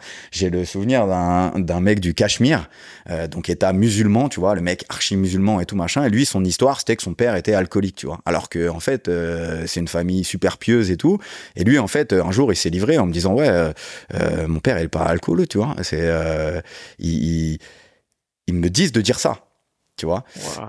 Ouais, donc ça l'histoire. Moi, je me retrouve là et je me dis putain, qu'est-ce que je fais, tu vois. C'est chaud. Puis l'ambiance autour de l'ONG très très spéciale. Je suis très franc avec toi, limite mafieux, tu vois. Tu sens qu'ils sont là pour faire du business et tu sens que le business, ils ont envie de le protéger surtout, et que si toi t'ouvres ta gueule, c'est possible, on te coupe en deux, tu vois. Donc merde, quoi, tu vois, je me retrouve au milieu de tout ça et je me dis qu'est-ce que je fais, quoi. Donc je suis allé au bout de ma mission. Ma mission, c'était de préparer ces deux équipes-là pour qu'elles puissent aller en Norvège. Donc j'ai fait mon job d'éducateur football, tu vois, à entraîner ces garçons, ces filles. C'était chouette. Mais il fallait composer avec cette espèce d'épée de Damoclès au-dessus de ta tête et te dire attention à pas faire un pas de travers parce que ça peut aussi mal tourner pour toi. Et à la fin, tu vois, de cette expérience-là, je suis parti du côté de Pondichéry. Donc ça, c'est l'expérience Coupe du Monde des sans-abri. Je garde de très bonnes relations avec pas mal de joueurs et de joueuses qui étaient dans ces équipes-là. Et qui font aujourd'hui un vrai travail de fond en Inde. Comme quoi, des fois, tu vois, peut émerger de la pénombre une certaine forme de lumière. J'ai une des joueuses, justement, la gardienne de cette équipe-là, qui s'appelle Anne, qui habite à Delhi, qui, elle, travaille énormément auprès de sa communauté, qui a monté un projet qui s'appelle Ferry Fari Foundation. Et en fait, elle fait du girls empowerment, tu vois, et elle aide énormément les femmes de sa communauté à s'émanciper par le sport et tout. Donc, tu vois, des fois, même si ça crée quand même des choses. Ouais, ça t'impulse quelque chose. Tu vois, je suis toujours en relation avec elle. On lui envoie du matériel de temps en temps et tout. C'est vraiment chouette. Je l'ai visitée à Delhi et je suis vraiment super fier d'elle, tu vois. Donc des fois, tu vois, il faut juste même si la situation est mauvaise et tout, se concentrer sur l'humain. Parce que c'est là-dessus, moi, que j'ai misé. Je me suis dit, en fait, ces gens-là, ils sont là et, tu sais, ils ont rien à voir, en fait. Ça leur arrive, ça leur tombe dessus. Ils sont là, ils vont payer une expérience pour pouvoir peut-être aller à une autre étape de leur développement social. Et en fait, quand tu te concentres vraiment à 100% comme ça sur l'humain, je pense que il y a des belles choses qui en découlent, très clairement. Donc ça, c'est pour la partie Coupe du Monde des sans-abri. Et puis après, ouais, pour la partie futsal, je crois que c'était la deuxième partie de ta question. Je t'ai dit, moi, j'étais joueur futsal en France. J'ai été joueur foot à 11, puis j'ai basculé sur le futsal. C'était une discipline, franchement, une pratique qui me plaisait énormément. Et puis surtout, je me retrouvais avec tous mes potes avec lesquels j'ai grandi. On avait monté des chouettes projets. On était monté jusqu'en régional en Île-de-France et c'était super, tu vois. Et en fait, à ce moment-là, je bossais justement avec un entrepreneur franco-indien. Donc cette mission de consultance, tu vois, sur le développement d'un lieu. Donc lui a un lieu à Pondichéry, un petit terrain de foot, tu vois. Sauf que il avait son lieu, il avait une fréquentation qui était assez moyenne, tu vois, parce qu'en fait, quand tu montes un terrain de foot comme ça à Pondichéry, alors que la culture foot n'est pas super développée, potentiellement, il n'y a pas grand monde qui va venir dans ton lieu, tu vois. Donc il fallait la mission de consulting était surtout là-dessus, c'était de dire comment on développe la visibilité du lieu, comment on va développer la clientèle, comment on va faire en sorte que ton projet prenne une ampleur plus importante parce que c'est ce dont il avait besoin à ce moment-là. Et en fait on était en relation tous les deux et je lui ai dit écoute il faut qu'on monte un projet. Et en fait le premier projet qu'on a monté, c'est qu'on a fait venir une équipe franco-indienne sur un tournoi en France. Voilà, donc quelques joueurs de son lieu à lui, avec une communauté franco-indienne ici qui joue aussi au football, et on a monté une sorte de sélection indienne. Ça a commencé un peu comme ça. Derrière, énorme visibilité pour son lieu, parce que toutes les pages communautaires, tu vois, ah ouais, là, il y a une équipe franco-indienne qui se monte et tout, donc ça a fait exploser un petit peu la fréquentation de son lieu, parce que tous les gars en fait qui allaient en vacances là-bas et qui voulaient jouer au foot, ils allaient dans son lieu. Donc ça c'était plutôt positif. Et on a commencé, comme je t'ai dit, à travailler, à développer la visibilité autour de la création de ces événements ponctuels. Derrière en fait, et après la réussite de ce premier projet, on voulait voir plus loin, on voulait encore une fois pouvoir donner des opportunités aux joueurs locaux de Pondichéry. Je vais essayer de te synthétiser la situation parce que c'est long, c'est très long. En gros, tu as pour chaque état, tu as une sélection, d'accord ? Cette sélection, elle joue un trophée qui s'appelle le Santosh Trophy, d'accord. C'est une coupe, c'est l'équivalent des sélections régionales françaises où finalement les meilleurs talents de chaque région s'affrontent. Sauf que à Pondichéry est au milieu d'un état qui s'appelle le Tamil Nadu, et qu'en fait les fédérations sont archi corrompues et que la sélection de Pondichéry, qui est censée donner de la visibilité aux joueurs pondichériens, ne donne absolument aucune visibilité aux joueurs pondichériens parce qu'il n'y a que des joueurs du Tamil Nadu qui viennent. Donc en fait, le Tamil Nadu a deux sélections. Ils ont la main sur la sélection de Pondichéry parce qu'ils arrosent les mecs de la fédération de Pondichéry. Et donc, en fait, les joueurs de Pondichéry, qui sont au demeurant de bons joueurs, qui pourraient se présenter au Santosh Trophy, n'ont absolument aucune opportunité de pouvoir se montrer. Donc, nous, notre idée, c'était de se dire, bon, comment on peut faire pour que ces joueurs qui sont là sous notre nez puissent avoir une chance de se montrer tout simplement dans ce Santosh Trophy et tout. Et en fait, la petite astuce qu'on a trouvée, c'est que il existait une fédération de football, mais il n'existait pas de fédération de futsal sur les territoires de Pondichéry. Donc en fait, c'était plus ou moins pour contourner le problème. On a monté cette fédération de futsal en se disant on va développer cette pratique futsal localement. Ça va plutôt être bien, comme ça personne va nous embêter, parce que tu peux être un problème très rapidement si tu développes quelque chose qui fonctionne dans un environnement qui ne veut pas que les choses fonctionnent, tu vois. Et en fait, on voulait également développer la partie football, ce qu'on a fait. Donc en fait, on travaillait vraiment sur les deux tableaux. Il s'est avéré qu'en montant cette fédération de futsal, on a été conviés à participer aux championnats nationaux de futsal indiens. Donc super, tu vois, objectif atteint. Les joueurs locaux qu'on a vont pouvoir aller jouer une compétition nationale et représenter fièrement Pondichéry, tu vois. Donc c'est les joueurs qu'on avait et il s'est avéré qu'on est parti dans le Kerala sur ces championnats nationaux de futsal. On y allait pour voir parce qu'on se disait on va se faire plier en deux parce qu'on pensait ne pas avoir le niveau. Et en fait, on a gagné le titre national futsal et ça court toujours en fait. Pondichéry est champion national futsal de l'Inde avec que des joueurs locaux, tu vois. Donc là, c'était incroyable, tu vois, parce que tu te dis là, t'as posé Pondichéry et donc le projet aussi de la personne avec laquelle je collaborais sur la carte et ça va vraiment tout développer. De là, il a fallu que on développe toute cette partie, comme je te disais, un peu presse. Ouais. Et visibilité. Donc on a travaillé sur on a gagné le titre, maintenant comment on va faire parler de nous, tu vois, comment on capitalise là-dessus et comment on va passer dans le Times of India et passer à la télévision, etc. Et ça a été vraiment ma partie. Donc j'ai contacté tout un tas de journalistes par tout un tas de biais, que ce soit LinkedIn, etc. Vraiment comme un acharné, parce que je sais que c'est des méthodes que j'ai apprises quand j'étais attaché de presse. Et il s'avère que le projet a pris une dimension absolument incroyable très rapidement et que tout le monde a entendu parler de ce qu'on a fait en Inde très très vite. Et petit point de bascule quand même à ce niveau-là, parce que la personne du coup avec laquelle moi je collaborais a eu du mal à gérer tout ça. Tu vois, c'est-à-dire que pour lui on était arrivé alors que c'était qu'un point de départ et que on devait voir plus loin et que tu vois la genèse du projet qui était de donner vraiment cette opportunité aux joueurs locaux de pouvoir se développer et de se montrer, ça implique que tu dois construire un vrai projet de formation, que tu dois avoir une vraie idée, que tu dois te former et tu vois c'était tout un tas d'étapes, c'était tout un projet qui s'ouvrait devant nous. Sauf que lui, tu vois, avait une autre vision et que c'était plutôt une opportunité pour lui de valoriser son lieu au max et de faire plus d'argent, tu vois. Et à ce moment-là, en fait, moi, j'étais plus sur la même ligne que lui. Et j'ai décidé de prendre un pas de retrait par rapport à ce que lui souhaitait faire, tu vois.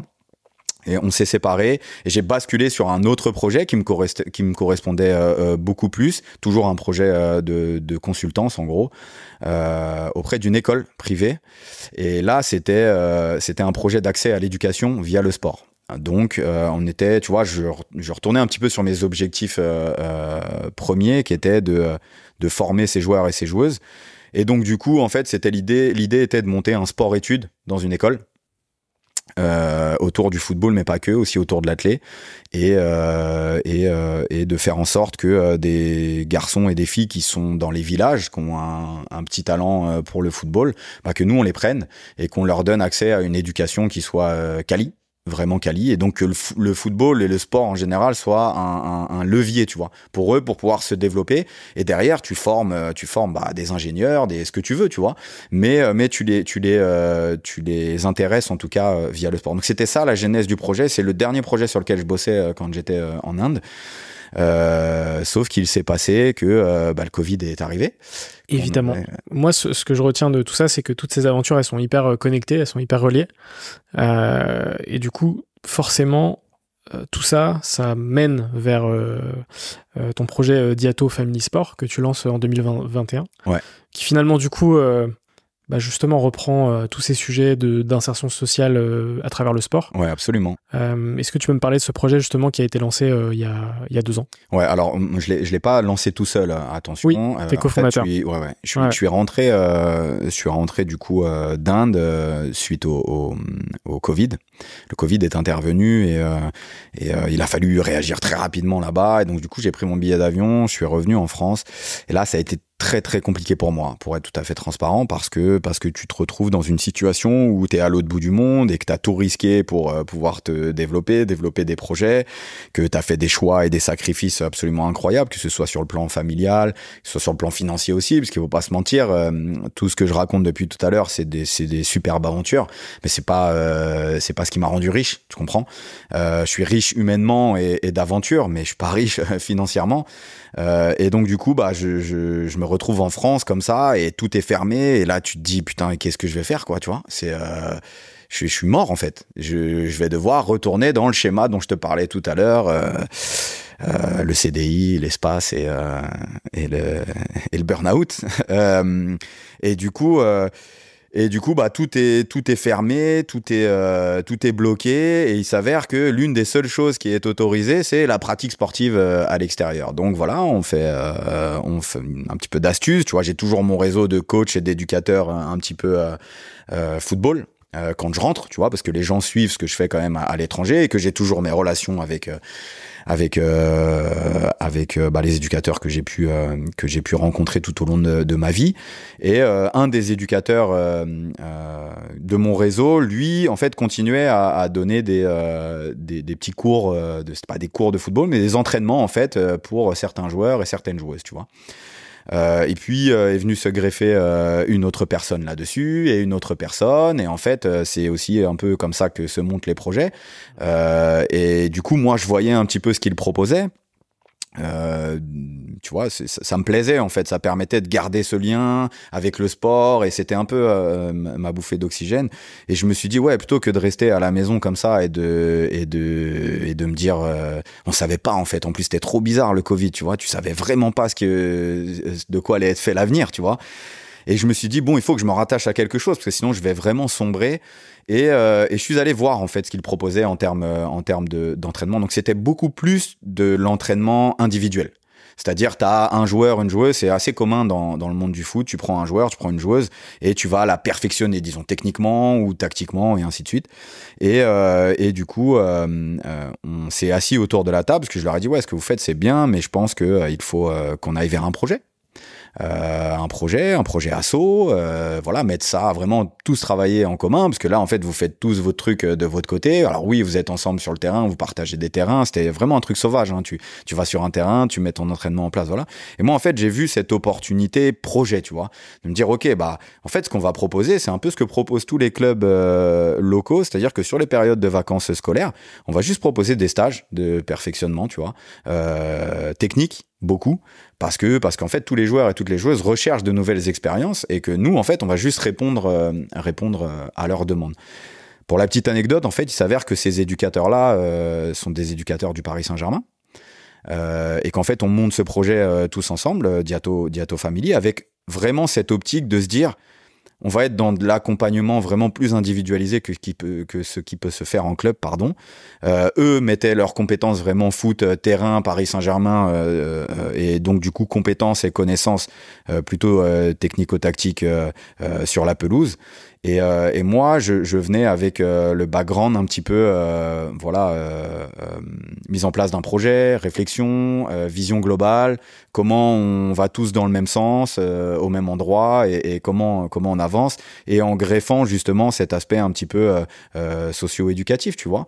C'est-à-dire, on récupère des joueurs des fois, ils ont 18 ans, 19 ans, et puis ils forcent, tu vois, beaucoup, ça existe énormément dans le football, des joueurs qui sont là et qui ont toutes leurs chances sont passées, tu vois, mais qui continuent de forcer, et c'est bien, il faut rêver, il faut continuer de forcer, mais à un moment, il faut être lucide aussi, tu comprends?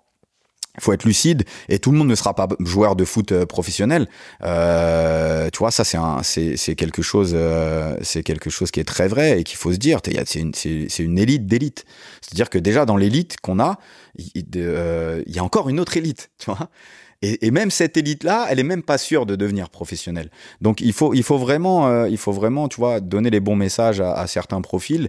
Et nous, notre idée, c'était de se dire, ceux pour lesquels on considère que effectivement, il faut peut-être forcer un petit peu parce que vraiment, ils ont eu de la malchance dans leur parcours, et que nous, on peut provoquer des choses pour eux, peut-être des essais à droite à gauche dans des clubs, et peut-être un travail plus spécifique sur des fragilités qu'il peut avoir. On pourra l'orienter dans son projet. Et puis ceux pour lesquels, ça va devenir assez compliqué, on peut les orienter vers autre chose, tu vois, vers des métiers, vers le fait d'aller sur un double projet aux États-Unis, par exemple, où tu vas jouer au football parce que tu restes un bon joueur de foot, mais tu vas aussi étudier, et tu vas peut-être mettre ton projet sportif un peu de côté. Donc ça, c'est vraiment cette dimension-là. Et puis tu as aussi la dimension où tu as beaucoup de familles qui viennent avec leurs enfants et qui sont remplis de rêves, parce que le football est comme ça, tu vois, c'est vraiment une machine à rêve. Mais sauf que pareil, tu vois, les gens sont pas lucides, en fait. Des fois, ils rêvent vraiment de manière démesurée et pas de manière constructive. Et en fait, nous, notre job, disons, c'est de les orienter correctement dans leur projet, et de leur dire, voilà, là, effectivement, pour lui, ça peut être bien de pousser un peu le travail et tout, mais là, pour lui, peut-être qu'il faudrait aller vers ce type de club-là, et qu'il est plus fait pour le foot loisir, et qu'il faut plus se concentrer sur les études. Donc voilà un petit peu ce qu'on propose là au sein de cet asso. Ouais. Et ouais, c'est super positif, et c'est ce qui fait finalement la transition avec le fait que j'ai rejoint le Paris Saint-Germain. Ouais. C'était pas prévu initialement. Tu rejoins le PSG du coup en 2021. Ouais. Un peu dans la continuité. Je sais que tu fais plusieurs rôles au sein du Paris Saint-Germain sur ces 2 dernières années finalement. Jusqu'à justement arriver aujourd'hui en tant que responsable de catégorie U12 féminine. Je sais que tu as géré les summer camps aussi aux États-Unis cet été. Ouais, exactement. Est-ce que tu peux me parler un peu de cette aventure finalement assez récente, mais j'imagine il s'est passé beaucoup de choses. Est-ce que tu peux me synthétiser un peu cette expérience de 2 ans au PSG ? Comme je te le dis, c'est les personnes avec lesquelles finalement on a monté ce projet associatif. Elles ont vu le travail que moi je fournissais, ma vision, et il s'est avéré que en gros les staffs sont constitués de la manière suivante. T'as un coach principal, puis t'as un adjoint, et puis après t'as des dirigeants. Des dirigeants qui s'occupent un petit peu de toutes les tâches administratives d'avant-match, tu vois, c'est eux qui font signer, ce sont eux qui font signer les feuilles de match à l'adversaire, qui orientent les adversaires vers les vestiaires et ainsi de suite. Et donc en fait, l'idée c'était que le coach principal de cette catégorie là, U16 R1 garçon, souhaitait que moi j'intègre son staff. Tu vois, avec bien évidemment des idées un petit peu plus larges, parce qu'il voyait surtout les compétences que je pouvais avoir, qu'elles soient dans du management de projet ou surtout sur la partie football aussi, tu vois, parce qu'on était vraiment très raccord là-dessus, et que j'avais cette compétence de technicien, mais pas que, tu vois. Et lui avait aussi besoin de structurer son projet, donc c'était win-win, tu vois. On finissait par se retrouver au même endroit, dans un environnement qui, moi, me parlait tout de suite. Pourquoi ? Parce que je suis un supporter du Paris Saint-Germain depuis que je suis gamin, tu vois, et mon père était supporter du PSG, et qu'en fait ça fait sens pour moi, tu vois. Je me dis, putain, le PSG, c'est un truc de fou. Et après cette période de transition, justement, Covid, où t'es dans un brouillard absolu, là, t'as un truc qui te tombe dessus, où c'est le PSG, et tu te dis, putain, mais magnifique, quoi, tu vois. J'y vais, quoi. J'y vais, je fonce tête baissée, j'arrive comme dirigeant, mais très rapidement, finalement, en fait, comme je te le dis, je suis sur le terrain. Je suis sur le terrain. Alors fallait être un peu malin, et mon coordinateur technique, s'il écoute le podcast, il va peut-être grincer des dents, mais j'étais aussi beaucoup sur le terrain, tu vois. Alors que normalement chaque personne reste un peu à sa place dans le football. Moi, c'est pas trop ma nature. Donc en fait, j'ai commencé à être sur le terrain, à faire des choses, à parler avec le coordinateur technique de ce qu'on pouvait faire, de ce qu'on pouvait améliorer et tout. Et en fait, ça c'était sur ma première année, et je lui ai dit très clairement, écoute, je souhaite me positionner comme un éducateur à part entière, tu vois. Moi, les tâches administratives, dirigeants, etc., ça m'intéresse moyen, tu vois. Je l'ai fait, hein, c'est très bien, tu vois, pour commencer. Mais voilà, la next step, c'est que moi, je veux prendre une catégorie, je veux être éducateur. Il s'est avéré que il avait cette idée-là, il avait vu effectivement un potentiel en moi, le coordinateur technique s'appelle Cédric Boucher, je lui passe le bonjour, et que il m'a proposé en fait en fin d'année de devenir adjoint, mais sur la partie féminine du club, donc adjoint U15 féminine, et de travailler avec une personne qui a son BEF, et donc c'est un brevet d'entraîneur de football qui est un peu le deuxième échelon. Et voilà, de continuer de me structurer autour de tout ça. Donc j'ai accepté, même si c'est pas ce que j'envisageais initialement, tu vois. Je voulais plutôt être responsable, mais en fait, tu peux pas faire cette transition trop rapidement, c'est pas possible. Et le hasard a voulu que une des éducatrices du club a été recrutée par le Stade de Reims en tant qu'analyste vidéo. Et elle était responsable de la catégorie U12 féminine. Et en fait, comme le coordinateur était satisfait du travail que je proposais sur les U15 féminines depuis le début d'année, il m'a posé la question de savoir si ça pouvait m'intéresser de devenir responsable de catégorie. Donc ça se fait très rapidement en fait. Et voilà. Donc je suis sur cette catégorie U12, et je travaille aussi conjointement avec la catégorie U13. Et notre rôle, c'est vraiment de préparer ces filles à s'orienter vers le haut niveau. Vers le haut niveau, parce qu'il y a une échéance à la fin de l'année U13, et cette échéance, c'est Clairefontaine. Et que en étant le Paris Saint-Germain, on se doit de pouvoir fournir à l'instant T la majorité des joueuses de ce centre technique national, parce qu'on est une des locomotives du football français. Ouais. Avant de passer aux deux dernières parties du podcast, c'est quoi pour toi un peu les objectifs futurs pour les prochains mois, les prochaines années? Écoute, déjà, moi, je veux vraiment travailler sur le développement de mes filles. Parce que je considère que je suis pas qu'un simple éducateur de football. J'essaie vraiment de leur inculquer autre chose, et le sport est très très bon pour ça. Moi, tu vois, c'est pour ça que ça me fait plaisir d'être ici aujourd'hui. J'ai des entrepreneuses sous les yeux, en fait, tu vois. J'ai 14 gamines. C'est des gamines qui ont cravaché dur pour arriver au Paris Saint-Germain. Donc déjà, elles ont une force mentale incroyable. Au quotidien, elles se mettent les fesses par terre pour pouvoir gagner leur place aussi, pour pouvoir jouer le week-end et performer. Et en fait, tout ça, ça va développer des choses chez elles, qui vont leur permettre de faire du football ou autre chose dans la vie. Donc moi, mon idée, et c'est vraiment l'essence même du travail qu'on propose avec mon adjoint Ryan, que j'ai rencontré en Inde, dont on a parlé tout à l'heure, on a cette idée de se dire, bon, on a des joueuses de foot, effectivement, et c'est ce qu'on nous demande, c'est ce que le club nous demande, mais nous, on veut leur apporter beaucoup plus que ça. On veut les structurer humainement, en termes de valeur aussi, et on axe énormément notre travail là-dessus. Donc moi, mon premier objectif et mon objectif prioritaire, il est là, il est de dire que j'ai une année complète à passer avec ces filles, et qu'à la fin de l'année, je veux qu'elles repartent avec le maximum de bagages, qu'ils soient sportifs ou humains, et que ça leur serve, et qu'elles s'en rappellent toute leur vie, tu vois, pour pouvoir être dans cette prise de décision, et le fait de croire en elles et de se dire, mais je suis capable de faire des choses absolument incroyables, parce que je pense et je considère que ça vient de là, tu vois. Il faut vraiment pousser les profils à se surpasser, à se dépasser, et à créer des choses vertueuses autour d'elles. Donc ça, c'est mon premier objectif. Et après, mon objectif sur du moyen court terme. Donc je sais pas de quoi mon avenir est fait, parce que le football, c'est ça aussi. C'est que on est sur une année systématiquement. Ça peut aller jusqu'à 2 années. Pareil que l'entrepreneuriat. C'est ça. Moi, mon idée, c'est je veux monter un lieu. Je te le dis très honnêtement, et c'est pour ça que je travaille depuis toutes ces années. Quand je te dis que je travaille sur le développement de mon profil, c'est parce que j'ai une idée, j'ai un rêve.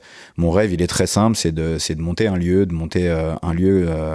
dans lequel je pourrais justement travailler autour du sport, mais pas que, travailler autour de la dimension sociale, de la dimension éducative, et proposer le meilleur accompagnement possible, à des jeunes qui en ont besoin.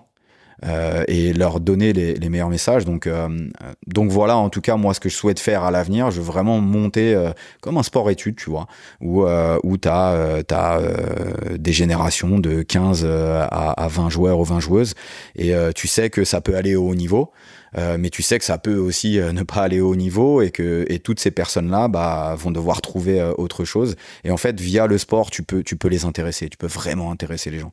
Donc ça, c'est mes objectifs futurs. J'y travaille toujours. De fortes chances que ça se passe en Inde aussi, tu vois. Je suis franc avec toi. Pourquoi ? Parce que c'est un marché que je connais parfaitement maintenant. On a d'ailleurs animé un podcast très récemment avec la Fédération française de foot sur le marché indien, tu vois. Ouais, franchement, c'était super. Et voilà, donc j'espère que continuer à m'enrichir et à aller vers ces projets dans le futur. Ouais.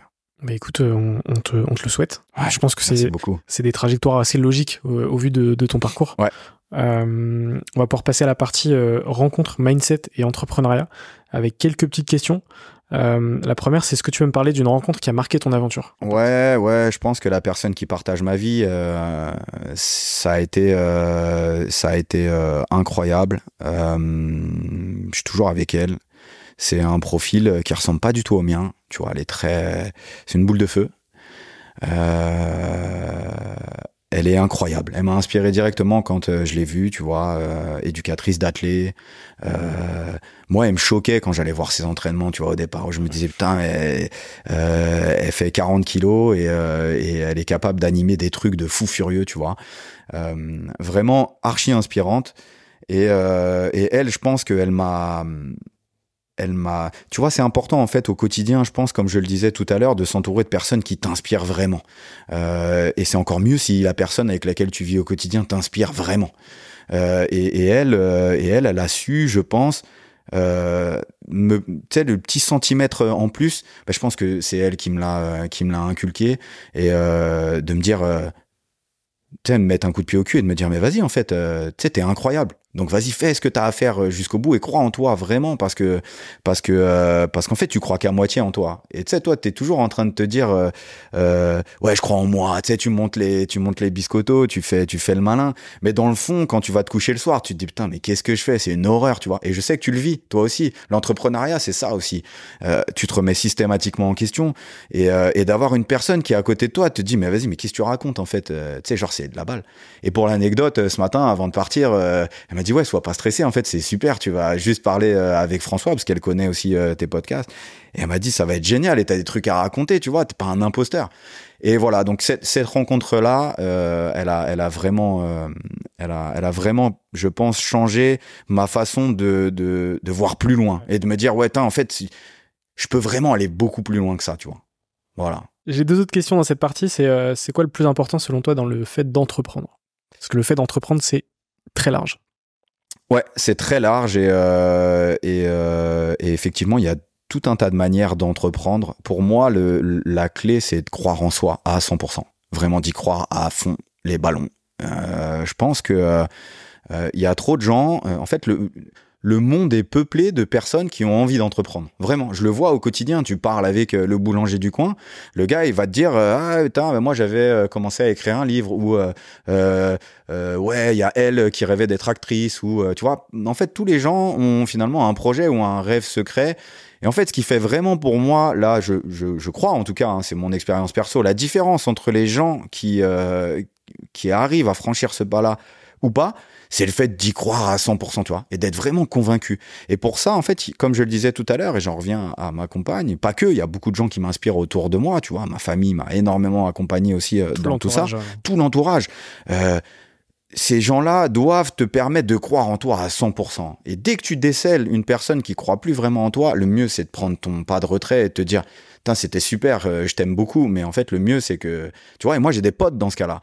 J'ai des potes, c'est les plus gros rabat-joie que je connaisse, tu vois. Les gars, à chaque fois que tu leur dis, je vais faire ça, ouais, mais pourquoi ça? Tu vois, moi, l'un de mes potes, des grands vanneurs en plus, ouais, mais qu'est-ce que tu vas faire là-bas? Il y a rien, il y a pas de football, ils sont nuls, machin, ceci, cela. Tu vois, et en fait, si t'écoutes ces gens-là, bah, t'as perdu, en fait. Je te le dis très honnêtement, t'as perdu. Donc il faut croire en soi à 100% si tu souhaites entreprendre des choses. Et entreprendre quelque chose, ça peut être tout et n'importe quoi, tu vois. Tu peux entreprendre de traverser la rue, par exemple, tu vois. Et tu vois, c'est des choses très simples. C'est juste pour simplifier un peu la pensée, mais le fait est que chaque projet, et je pense que c'est le deuxième enseignement de l'entrepreneuriat, commence par une toute première étape qui parfois est minuscule. Tu vois, c'est ouais, tiens, je vais parler à telle personne. Ouais, bah cette personne-là va peut-être te dire ouais, bah va parler à telle personne et ainsi de suite. Et en fait, le chemin commence à partir du moment où tu y vas, quoi. Où tu y vas et que tu crois en toi à 100% et surtout que tu laisses personne te dire que t'es pas capable. Parce qu'il y a que toi qui peux savoir ça. Et là, je tire mon chapeau à Omar Sy parce qu'il a sorti une phrase très récemment qui moi m'a énormément inspiré sur un podcast aussi comme ça. Il disait que en fait, la flamme que tu as dans ton bide, il y a que toi qui peux l'éteindre. Si tu laisses quelqu'un d'autre l'éteindre, c'est qu'en fait, t'y croyais pas vraiment, tu vois, et que c'est toi tout seul qui l'a éteint la flamme dans ton bide. Et lui, tu vois, c'est un des parfaits exemples qui se trouve dans les Yvelines, un mec qui vient de banlieue comme ça et en fait, le mec, il a une vie incroyable, tu vois, et c'est une personne incroyable, et il est toujours incroyable aujourd'hui, tu vois, c'est une super personne. Donc voilà, croire en soi, c'est la clé du truc, je crois en tout cas. Ouais, je suis très aligné, et même ce que tu as dit sur l'entourage, tu vois, s'entourer de gens qui seront là, même dans tes moments de difficulté, et qui seront heureux aussi de ta réussite. Parce qu'il y a des gens, tu vois, qui potentiellement, déjà qui sont pas forcément là dans les moments de difficulté, qui seront peut-être là dans les moments de réussite. Ouais, beaucoup. Et il y a d'autres gens qui vont pas forcément être heureux aussi du fait que tu réussisses. Et ça, tu vois, effectivement, je pense que au fur et à mesure de ta vie, t'es obligé de faire du tri, des choix, de gens qui, à un moment donné, dans ta vie, étaient proches, mais qui, au fur et à mesure, ne vont plus l'être. Et je pense que ça, c'est une des leçons que j'ai eues aussi à travers le podcast, à travers mon aventure, et je pense que toi, c'est sans doute pareil aussi. Bah justement, je reviens à ce que je te disais tout à l'heure, même certains amis à moi qui, tu vois, j'ai une notion très différente de l'amitié que ce que j'ai pu avoir quand j'étais jeune. Et tu vois, ça aussi, c'est un truc très quartier, très, tu vois, quand t'es un mec de quartier, tu fais tout avec tes potes de quartier, tu vois. T'as l'impression que tu vas mourir avec tes gars. Et c'est pas le cas en fait. Tu te rends compte que tu peux avoir grandi avec telle personne et avoir passé des moments formidables avec lui, avoir fait des bagarres de ouf et le mec il t'a défendu et c'était chouette, tu vois. Et tu t'es dit ouais putain, ce gars-là c'est un frère pour moi. Et comme tu le disais tout à l'heure, quand t'as un petit moment de réussite, et moi je l'ai beaucoup vécu en entrant au Paris Saint-Germain. Je suis franc avec toi. Tu crées de l'amertume aussi dans ton entourage. Pourquoi? Parce que parfois, t'es aussi le reflet de ce que eux n'ont pas réussi vraiment à faire ou à entreprendre. Mais c'est pas de ta faute. Tu comprends? Toi, en fait, tu voulais que ces gens-là fassent ça et tu souhaites toujours les aider. Et ça aussi, c'est un piège. Il faut faire très attention parce que parfois, pour garder ces amitiés-là, tu vas faire des choses et tu te dénatures toi-même. Et tu vas mettre le pied à l'étrier à des personnes en fait qui juste méritent pas d'être là parce qu'elles n'ont pas le même parcours que toi et parce qu'en fait si elles sont pas là c'est juste parce qu'elles ont fait des choix qui les ont pas emmenées ici et toi en fait tu peux rien faire et en fait si l'amitié derrière n'est plus aussi sincère que ce qu'elle a été et faut juste s'écarter comme je disais tout à l'heure. Tu vois, moi il y a une chose qui est très vraie, c'est que et que je m'applique au quotidien, c'est que j'essaye d'être la personne que je voudrais rencontrer, tu vois. Moi, c'est ça vraiment mon leitmotiv, c'est que je me dis, ouais, si je me rencontrais, tu vois, je pense que ce serait chouette et que je pourrais me donner des conseils et ainsi de suite. C'est un peu chelou comme pensée, mais vraiment au quotidien, je me dis, donc voilà. Et c'est ce qui fait que finalement, tu as une certaine éthique de travail et que tu sais comment avancer et tout. Et en fait, si tu projettes ta réussite dans les yeux des autres, tu vois, tu réussiras jamais. C'est réel ce que je te dis parce que ça fait très très mal, et là je parle vraiment en connaissance de cause, de se dire putain, mais je vais aller là et mes gars, ils vont être à fond, à 100%. Ouais, c'est trop bien, machin, ceci, cela. Et juste se rendre compte que, putain, t'y es et en fait, il y a personne qui te félicite, quoi, tu vois. Genre, qu'est-ce qui se passe? Eh ben, il se passe que l'être humain est comme ça et que au final, ça fait partie du jeu. Ça fait partie du jeu et c'est pas pour ça qu'il faut pas le vivre. Mais je pense que vraiment, il faut être sa propre satisfaction et se dire quand tu vas te coucher le soir, ouais, putain, je suis fier de ce que j'ai fait. Tu vois, si je meurs demain, ben franchement, j'ai fait des trucs de ouf, j'ai vécu et c'est de la balle, quoi. Voilà. Avant de passer à la dernière partie du podcast, ma dernière question, c'est de savoir comment est-ce que tu relis le pro et le perso. Alors, Sujet sensible. Je te parlais de ma compagne tout à l'heure. Elle a été dirigeante avec moi au Paris Saint-Germain l'année dernière. D'accord. J'avais besoin d'une personne justement structurée, qui pouvait faire du bon boulot et qui pouvait aussi continuer de m'accompagner dans mon aventure. Tu vois, c'est toujours bien d'avoir un petit peu des garde-fous avec soi. Et elle, je sais que elle est remplie de bienveillance, donc ça faisait sens, tu vois, pour moi. Sauf que elle est directrice d'un service événementiel et sport et qu'elle est archi carré, archi procédure, archi. Et en fait, moi, je suis pas archi.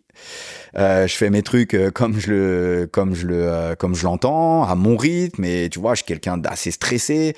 Donc tu vois, je me suis construit tout un tas de petites alertes qui me permettent justement de redescendre d'un cran, etc.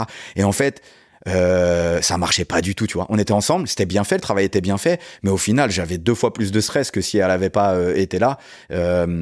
Donc le perso et le pro,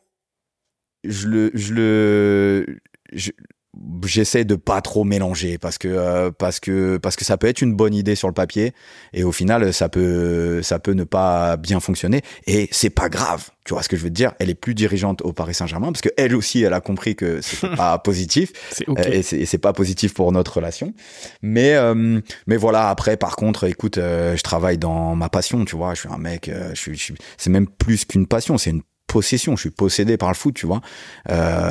Donc bah elle entend parler de foot beaucoup, tu vois. Et donc je lui parasite le cerveau avec tout ça. Et elle, à côté de ça, pareil, elle est archi passionnée par son métier, donc elle me parasite avec tout ça. Et on fait le job, tu vois. On acquiesce ou on conseille et voilà un petit peu mon rapport au pro perso. Mais elle m'a accompagné dans tout ce que j'ai fait. Ce qui est important. Ouais, ce qui est le principal, ouais. Même, je dirais. C'est une chance, ouais. Ok. On va pouvoir passer à la dernière partie de notre échange avec quelques petites questions rapides. Évidemment, à chaque fois, tu as le temps d'y répondre. Ok. C'est probablement des questions que tu connais déjà. La première, c'est qu'est-ce que tu fais pour aller mieux ? Du sport, beaucoup. Quelle surprise. Je me bute. Ouais. Et pourtant, tu vois, c'est pareil, c'est une lutte sans merci avec mon cerveau, tu vois. C'est qu'il y a des jours où, et encore plus en France, tu vois, ayant vécu, dans des pays chauds, comme l'Inde, l'Australie, quand tu te lèves à 5h ou 6h du mat pour aller faire ton jogging, t'es en short avec un t-shirt ou un débardeur ou t'es même torse nu et tu vas courir et t'es au bord de la mer et c'est de la balle, tu vois. Et là, ton expérience sportive, elle est totalement différente parce que ici, tu te lèves le matin, t'ouvres ton volet et c'est la tempête. Et il y a des nuages et tu vas plus voir le soleil avant 4-5 mois. Et il faut la trouver, cette motivation. Mais néanmoins, je me mets des coups de pied aux fesses pour juste avoir ce petit démarrage. Et une fois que j'y suis, c'est incroyable. Donc ça, c'est la première chose que je fais. La deuxième chose, c'est que j'écoute beaucoup de contenu audio, beaucoup de ton podcast, beaucoup ce que tu peux proposer. Pas que, j'écoute aussi d'autres types de podcasts, notamment au niveau du foot, parce que ça peut être des podcasts musique, ça peut être beaucoup de choses, que je trouve mes sources d'inspiration un peu partout.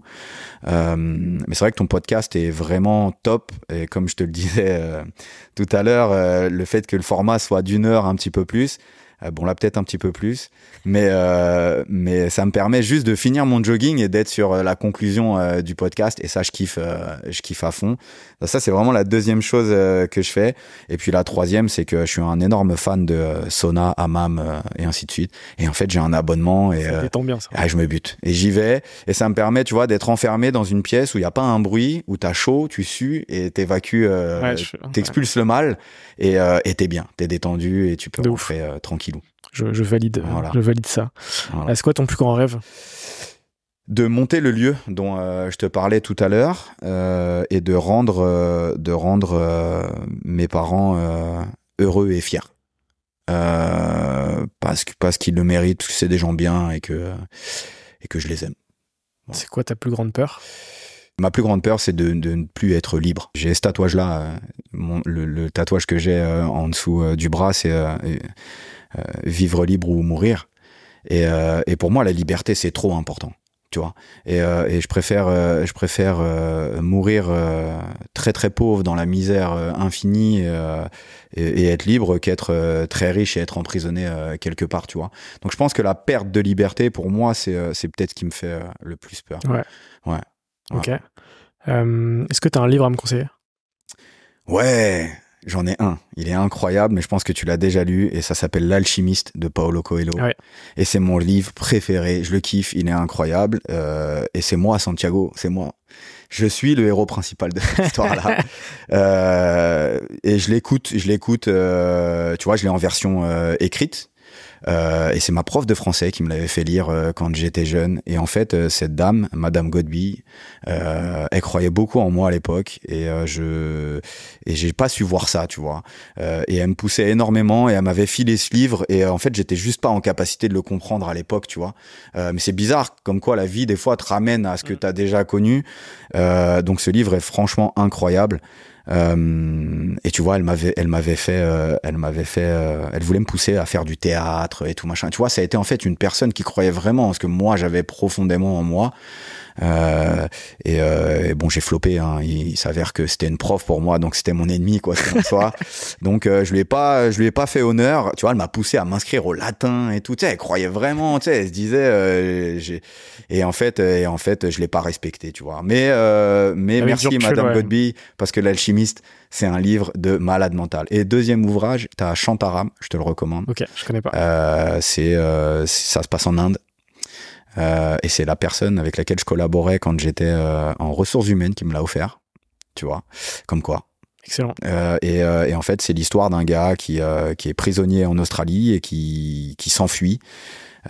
Histoire vraie, hein, et qui arrive en Inde à Bombay, et de là son aventure débute, et c'est le livre qui traduit le mieux l'atmosphère qui peut régner en Inde. Voilà, Shantaram, incroyable. Ok, bah, je note les recos et de toute façon on les mettra en description comme d'hab, j'ai envie de dire. Est-ce que tu as un film ou une série à me conseiller ? Ouais, j'en ai des films, j'en ai 3, tu vois, j'ai bossé le sujet, je l'écoute bien ton podcast. Le premier film, bon, mon film culte, c'est Le Bon, la Brute et le Truand. C'est c'est un chef-d'œuvre absolu. Les personnages sont authentiques. Il y a beaucoup de leçons à tirer de ce film-là, parce que j'aime beaucoup, tu vois, le trio d'acteurs et les différentes réactions qu'ils peuvent avoir face à différentes situations. Et en fait, tu te rends compte qu'à la fin, il n'y a pas vraiment de méchant, tu vois, dans l'histoire. Et ça a été une grande leçon de vie. C'est aussi mon grand-père qui me mettait ces westerns quand j'étais gamin, et voilà. Donc ce film-là, pour moi, il est incroyable. Et après, deux qui je crois traduisent plutôt bien ce que je suis. Le premier, c'est Whiplash. Donc c'est un jeune batteur qui entre au conservatoire, dans une école de musique, aux États-Unis, et qui tombe sur un professeur qui deviendra son mentor, qui est un mec absolument fou dans sa tête, mais qui voit une lumière dans ce gars-là. Je te le recommande vivement, c'est un énorme film, très touchant. Et le troisième film, ça s'appelle Moneyball, avec Brad Pitt, un film sur le baseball, sur le management du sport, pareil, tiré d'une histoire vraie. Incroyable aussi. Je connais pas les deux derniers, donc ça va me faire des... Ouais, tu vas pouvoir. Bon, La Brute et le Truand, je pense que si tu regardes France 3 tous les étés, tu peux le voir. Ouais, non, ça je le connaissais de nom, mais les deux autres, je les connaissais pas. Ouais. Donc je me les note. Y a-t-il une question que tu aurais aimé que je te pose, mais que je ne t'ai pas posée ? Non, non, franchement, je pense que tu as fait le tour de la question. Je voulais te tirer mon chapeau justement pour la justesse de de tes interviews. Souvent, tu arrives à attirer le meilleur, en tout cas des personnes qui se présentent en face de toi. Et de ce point de vue-là, tu m'inspires énormément. Je tenais à te le dire. Très sympa. Voilà, tu fais partie de mes sources d'inspiration au quotidien, beaucoup. en plus de tes invités. Voilà, à qui j'envoie d'ailleurs des DM sur Instagram. Ah ouais? Ouais, mea culpa. Je leur envoie des DM à chaque fois, tu sais, pour les féliciter de leur passage. Ouais, mais si c'est des DM gentils, ça va. Non, c'est toujours des DM gentils. Il n'y a rien derrière, ni rien du tout. C'est juste, j'envoie un petit message en disant, je viens d'écouter le podcast après mon jogging, tu vois. Genre, merci beaucoup pour le partage, c'est ouf. Ça, c'est super important. Franchement, les gens qui, justement, envoient des messages aux invités après le podcast, et je sais que ça arrive sur tous les épisodes, c'est quelque chose d'ultra puissant parce que derrière, ça fait plaisir à l'invité. Ouais. Ça me fait plaisir à moi parce que je sais que j'ai réussi mon job, entre guillemets. Et puis derrière, ça envoie du love. Donc, quand ça envoie du love, tout le monde est content. Ça valide. Et franchement, je pense que tu fais énormément de bien à beaucoup de gens. Et ça peut être tout type d'histoire, tu vois. Très récemment, je suis tombé sur une fille qui travaillait dans, je crois, une maison de retraite. Une fille des Andelys. Mes parents vivent aux Andelys. Donc, tu vois, en plus, c'est très drôle. Mon père vient de là-bas, d'ailleurs. Et en fait, cette fille-là, elle a changé de voie. Elle a lancé une marque de cidre et tout. Ouais, Marina, ouais. Ouais. Incroyable, tu vois, son histoire. Franchement, elle m'a fait trop rigoler, tu vois, en disant, pareil, tu vois, elle parle de ses études et tout. Là, très récemment, une personne qui a lancé une marque de thé. L'autre fois, je sais plus. Bref, c'est très divers, mais en tout cas, je trouve systématiquement dans ces podcasts-là une phrase qui va vraiment m'inspirer, quoi, tu vois, et qui parfois me fait totalement changer de cap sur ce que j'étais en train de faire ou quoi. Et je me dis, ah ouais, putain, mais là, c'est vrai, elle a raison, donc je vais faire ci, je vais faire ça. Et c'est l'objectif, donc merci beaucoup. Non, mais franchement, incroyable.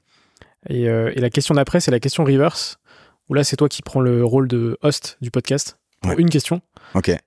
Du coup, s'il y a une question que tu dois me poser, que tu souhaites me poser, ce serait laquelle? Et peut-être que j'ai déjà entendu la réponse, mais j'ai dû oublier. Mais c'est quoi ton objectif final en faisant tout ça? C'est très relié à ce que tu as dit sur la liberté. L'objectif final, c'est d'être le plus libre possible. Ouais. Que ce soit financièrement, que ce soit dans le fait de mener tous les projets que j'ai envie de mener, le fait d'avoir un entourage puissant, tu vois, et justement qui m'accompagne, tu vois, sur tous ces projets. C'est ça l'objectif final, je pense. Ok. Tu sais, il y a pas de mesure financière, etc. C'est juste être le plus libre possible. Faire son truc, être libre. Exactement. Et kiffer. On est connecté parce que c'est ça pour moi aussi, et c'est ce qui m'anime. Et au final, je pense qu'encore une fois, aller se coucher le soir et s'endormir en 20 secondes, c'est magnifique, tu vois. Et tu peux le faire qu'à partir du moment où tu as, je pense, et je crois, cette sensation de liberté. Donc, mais je suis pas inquiet. Je pense que t'es dans le vrai. Mais écoute, je pense que c'est un chemin de vie, donc Absolument. On va garder le cap. Garde le cap. 2 dernières questions. Est-ce que tu as une ou un entrepreneur à me conseiller pour un futur épisode, même si en 2019 tu m'as conseillé Joe? Ouais, j'allais te dire, je t'en ai déjà conseillé un bon. Écoute, j'ai une personne aussi qui m'a énormément inspiré et qui m'a fait beaucoup de bien, qui a changé beaucoup ma personnalité, qui a été une des personnes dont je parlais tout à l'heure que j'ai fréquenté au collège, qui était un peu un mec, tu vois, populaire du collège et tout. Et moi, je me suis un peu collé à lui, tu vois. Et lui, en fait, il a accepté que je me colle à lui parce que je le faisais marrer, tout simplement, tu vois. Et il s'appelle Séverin Onzuana et son pseudo, c'est Tony Vegas. Et il est DJ, tu vois. Et c'est un type qui était complètement nul à l'école. Mais genre vraiment. Et lui, c'était un vrai fouteur de merde, tu vois. Et le gars, il est incroyable. Il est incroyable. Et il continue d'avancer. Il fait des collabs de ouf. Il travaille sur tous les événements. Et lui, tu vois, depuis le départ, il s'est toujours dit... vas-y, faut que je risque tout, en fait, tu vois. Ça a été l'un des premiers à me dire, ouais, tu sais, la retraite, vas-y, moi, j'aurais pas de retraite ou des trucs. Et tu vois, en fait, d'avoir une personne comme ça, encore une fois, au quotidien, à côté de soi, ouais. Et puis lui, c'est un mec qui a pas peur de pousser les portes aussi, tu vois. Donc vraiment, si tu veux rigoler et si tu veux vivre un très bon moment, t'invites mon gars Tony Vegas, et là tu vas te marrer. Et les deuxièmes personnes sur qui je souhaite mettre un peu de lumière, c'est Pierre et Karine Maire. Et en fait, c'est ceux qui ont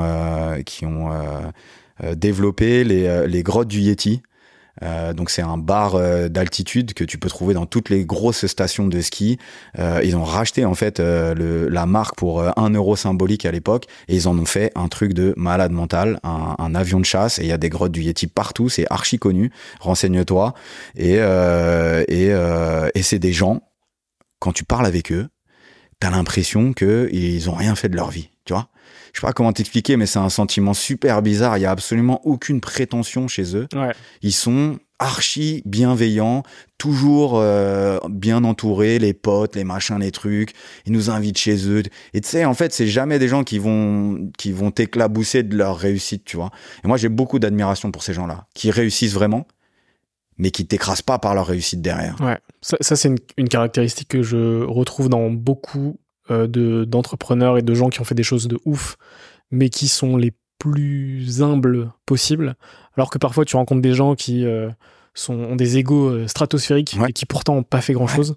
Ouais. Et clairement, ça, c'est un kiff de rencontrer ce genre de personnes. C'est un truc de fou. Bah, c'est le cas de Joël. Bien sûr. Aussi, tu vois.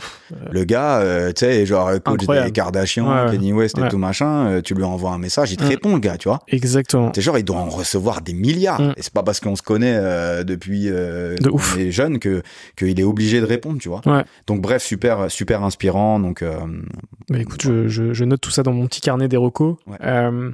Dernière question, c'est quoi pour toi une ou un entrepreneur ? Eh ben, comme je le disais tout à l'heure, je pense qu'un entrepreneur, c'est quelqu'un qui fait des choses. Voilà, et qui croit en son projet et qui avance et qui veut changer les règles du jeu, tu vois.